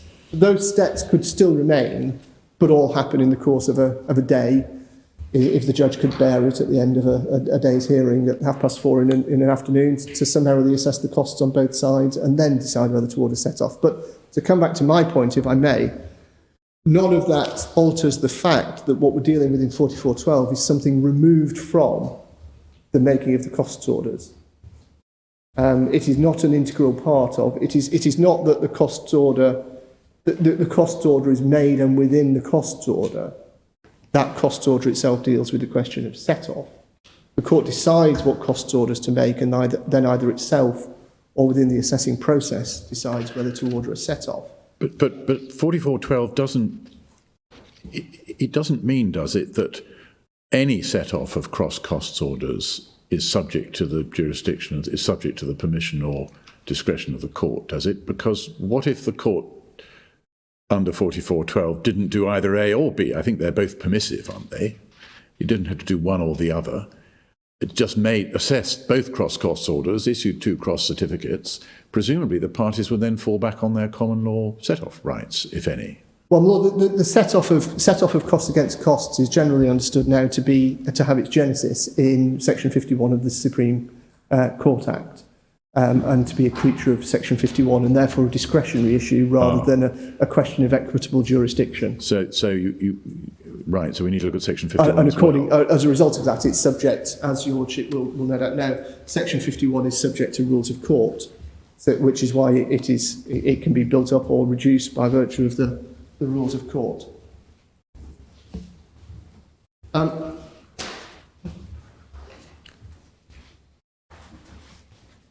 Lord, yes. But don't we therefore need to look at Section 51? Lord, yes. I accept you say it's subject to rules of court. Lord, yes. Well, I'm content to do that now. I think it's referred to it's probably set out, at least sufficiently for present purposes, in one of the authorities, which may then allow me also to take you within that authority to relevant points. Let me just, your Lordship would give me just a moment to check the reference.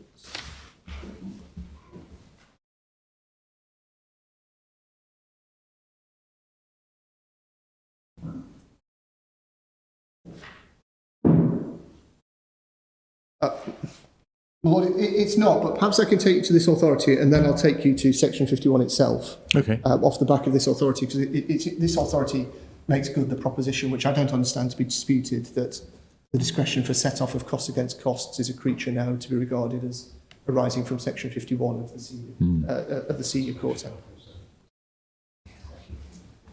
In fact, in that case, Lord, I'm told, and that's helpful, Section 51 is page 547. Thank you. I'm grateful to Mr. Bacon. So if we start perhaps with that. Yes.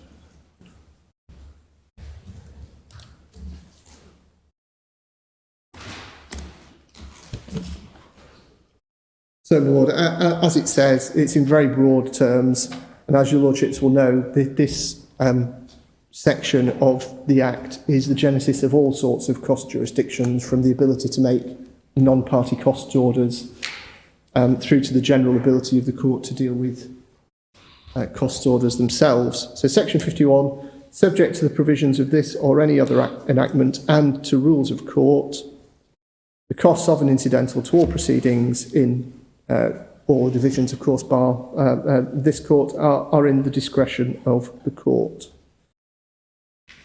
51 sub 2 deals with the court's ability to make rules, for example, such as to scale costs or fixed costs as we have them now.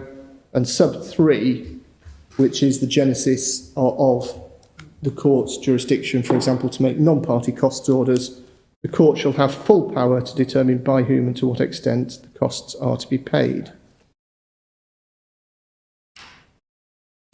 The point may be raised by your Lordships of, just for the avoidance of doubt, as to whether 51.3 is also subject to rules of court. That's addressed in one of the authorities that I'll take your Lordship to, but it's generally assumed so to be, and I don't understand that. But is it said that 51.3 is what makes set-off costs against costs discretionary? My Lord, yes.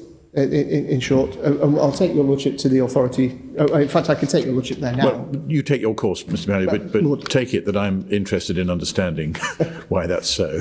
Well, Lord, can I take you to one of the cases which is perhaps the most discussed between the parties in their written cases, and that is the case of the Crown on the application of Burkitt and Hammersmith Fulham LBC, which should be at 178 in your Lordship's bundle.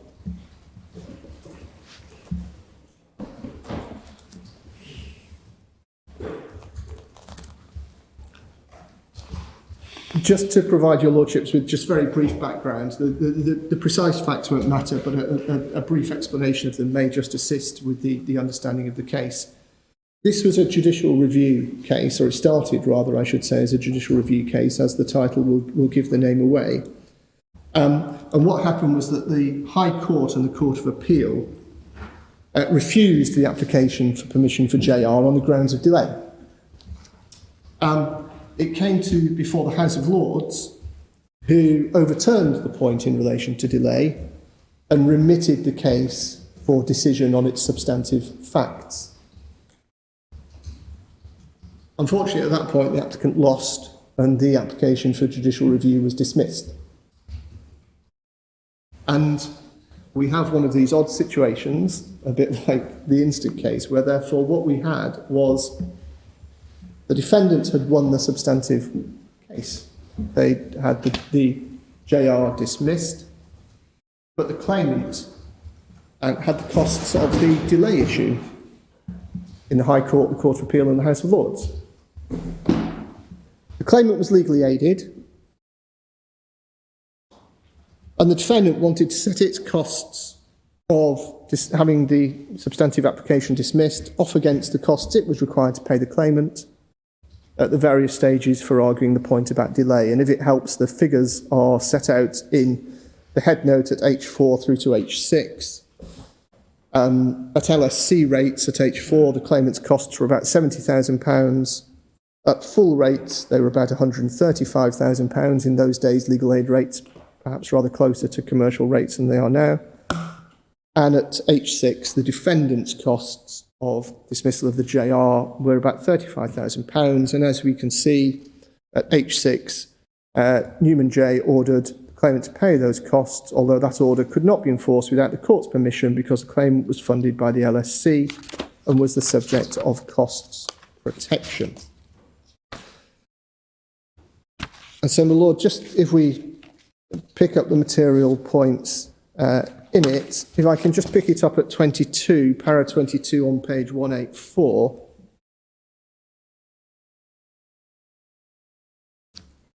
There's reference here to a decision called Lockley and the Blood Transfusion Service about set-off.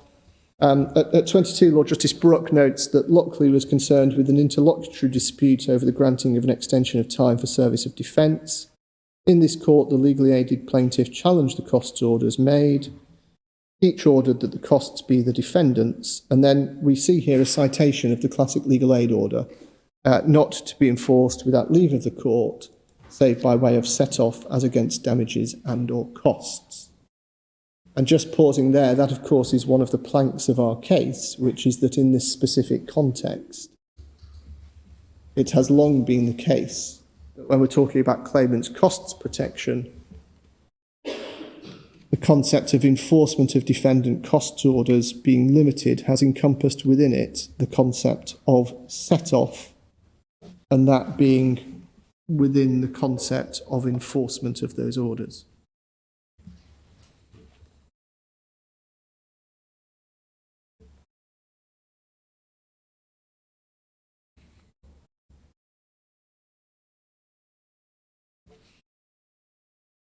The question then was whether or not,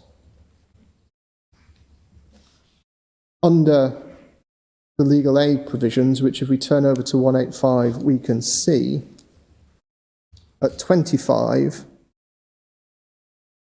the legal aid protection provided that a liability of a legally assisted party under an order for costs made against him shall not exceed the amount which is reasonable for him to pay, having regard to all the circumstances, ... and it had been held by Lord Justice Scott in Lockley that the words "the liability of a legally assisted party" must be construed as a reference to liability to pay, and no doubt we can see that because of the reference to pay in the second sentence of that statutory provision. And the argument was whether a set-off infringed on that protection, and the answer was it didn't. And the reason for the answer is at 27, citing from Lord Justice Scott in Lockley. which was, in short, the operation of a set-off does not place the person whose shows in action is thereby reduced or extinguished under any liability to, any obligation, to pay. And therefore there was nothing in the statutory protection which prevented a set-off. Again, we entirely acknowledge that. He then went on to deal with the question in 28 of set-offs more generally, and he came up with 5 propositions which we see there set out, the second of which was that the set-off is no different from and no more extensive to than the set-off available to or against parties who are not legally aided.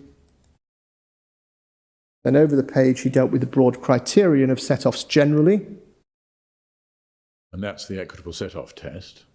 Lord, yes, that's the equitable set-off test. And then we have at 4, little 4 at the top of 186, set-off of costs or damages to which one party is entitled against costs or damages to which another party is entitled depends upon the application of the equitable criterion I've endeavoured to express. It was treated by May J. in Curry as a question for the court's discretion.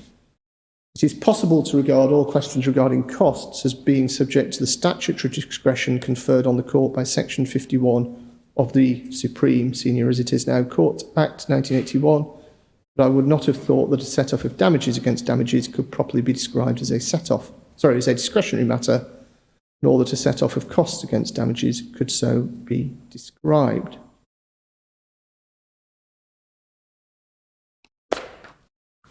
I see. And my lord, so it is regarded as being, and we'll see that this is carried through, a set-off of costs against costs as being a discretionary matter, subject to the court's general discretion. Just to complete the picture, at the bottom of 186 at 33, the core argument that was advanced, and this emphasises the distinction between legal aid cost protection and the position absent legal aid. Sorry, my lord, paragraph 33 at the bottom of 186. The point is made that in normal circumstances the order for set-off would have been uncontroversial.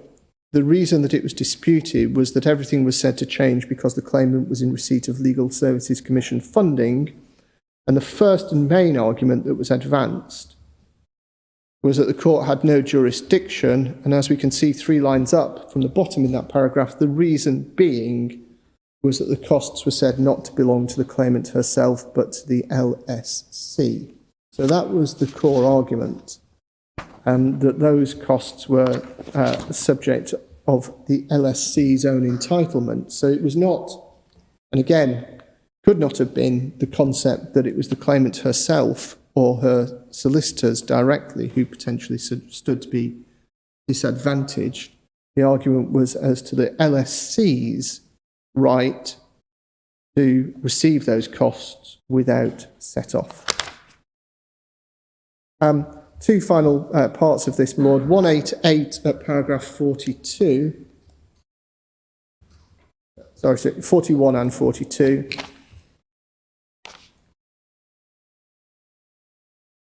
So, having considered, again, the question of the equitable jurisdiction and the nature of the court's jurisdiction based on the dicta of Lord Justice Scott in Lockley, at paragraph 41, Lord Justice Brooks said this: all the complications introduced by the language of the 1875 rule have disappeared today when Section 51 of the 1981 Act provides quite simply that, subject to the provisions of this or any other enactment and to rules of court, the costs of and incidental to all proceedings shall be in the discretion of the court. A set-off of costs of the kind ordered by Newman J is therefore essentially discretionary in nature, a discretion only to be withheld from a judge by specific rules of law.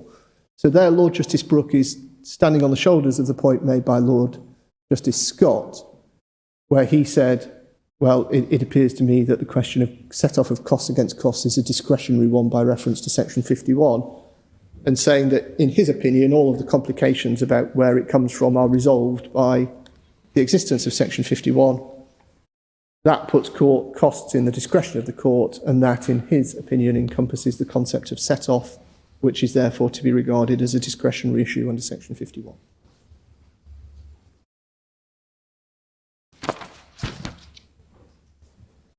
If I may take your lordships then to page 189, paragraph 46.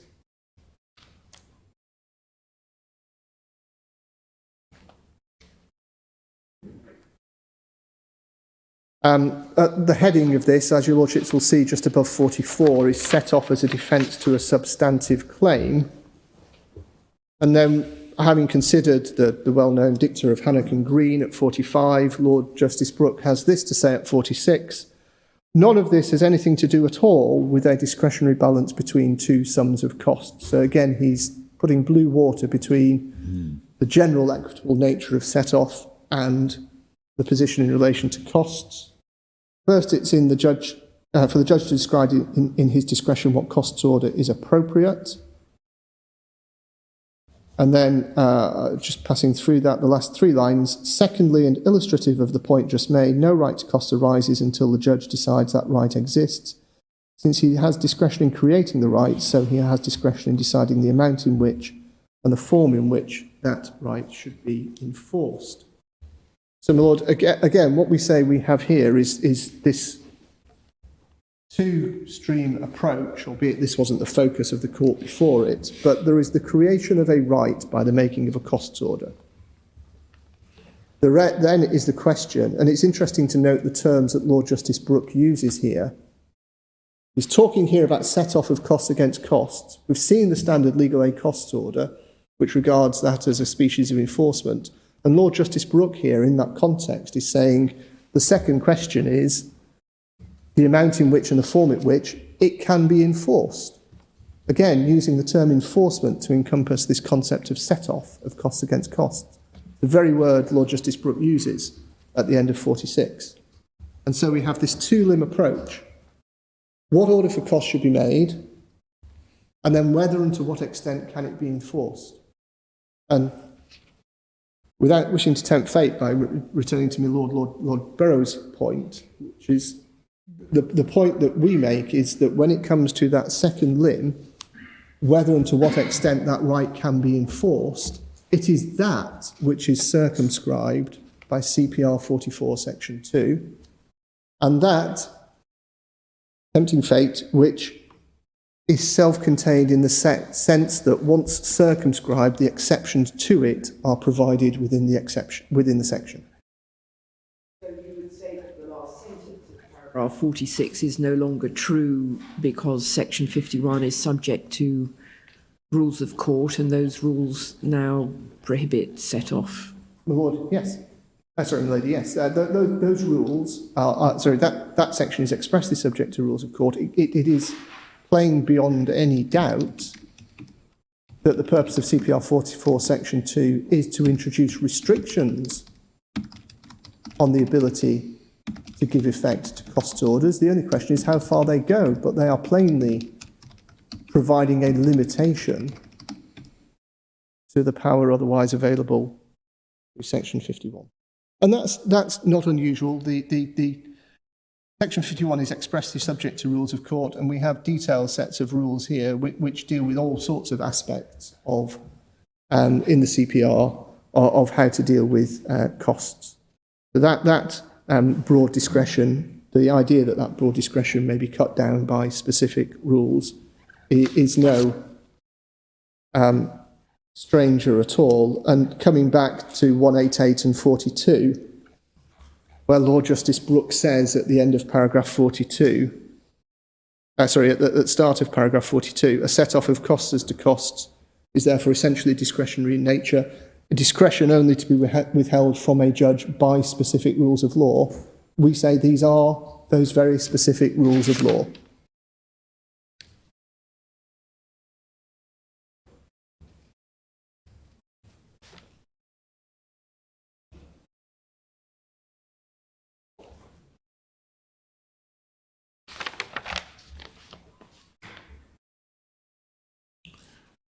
And so you say that for the whole of the period from 1992 through to 2005, at any rate, the concept of a cost fee, cost set off being an aspect of enforcement was, as you like, if you like, written into the DNA of cost lawyers. Well, yes. Yeah. Well, I have to acknowledge, although it's a point that my learned friends haven't flagged up in their written case or taken against me, over time, the precise wording of what was referred to as a legal aid cost order became more and more convoluted until it started to form paragraphs and paragraphs in its own right by reference to the specific statutory provisions and regulations. But none of that detracts from the fact that the core proposition on which it was all built was this concept that the court restricted the defendant's ability to give effect to its order using the specific term enforcement, Yes. save by a set-off. Save by a set-off. And it covered both costs and damages. And, well, that comes back to my point in relation to... Is there anything in writing which says that the Lockley order, which you described as the standard order in a legally aided context, providing for set-off by way of enforcement, was a standard form of order? All we know is that it was the order being looked at by Lord Justice Scott in Lockley. My Lord, yes, and indeed it was the order, I think, made, because the Court of Appeal also made an order in that case. My understanding is that it was the order in those terms that was made at first instance on first appeal, and indeed by the Court of Appeal in those terms in respect to the case. In the case that was in front of it, yes, my Lord. I don't think there will be, at least not in modern form. I'll check whether there's anything. There's a document called the Supreme Court Cost Office Guide, which sometimes gives guidance on these things. I'll see if there's anything in there. But as I say, I suspect it's probably evolved in recent times into a more convoluted order by reference to specific statutory provisions. But, my Lord, we do stand, and I don't say it's conclusive, but I say it's strongly indicative, both on the terminology used and referred to without demur by the Court of Appeal in two cases, but also, as I say, Lord Justice Brooks' own terminology when he's referring about the creation of the right to costs, and then the court having the discretion to decide, in the specific context of set-off, the amount in which and the form in which that right may be enforced.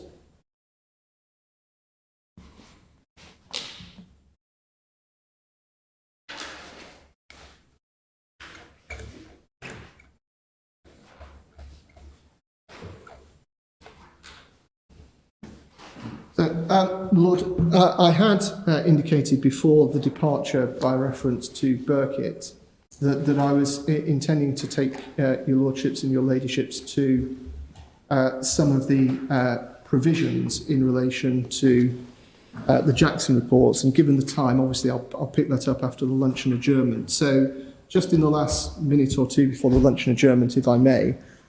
So just finishing off on the Burkitt point. Lord, so we say that, firstly, set-off of costs against costs and costs against damages, whilst the Burkitt case indicates that they should now be regarded as having different routes, nevertheless, what's clear from the Burkitt case is that, regardless of those different routes, the court treats them both, as the legal aid costs orders we've seen did, as similar examples of practical effect being given to defendants' costs orders by extinguishing or reducing a competing right in favour of claimants. And we say that the Quox rules, again, that we've been looking at, don't distinguish those two either. They simply pick up the same approach of regarding set-off as a species of enforcement.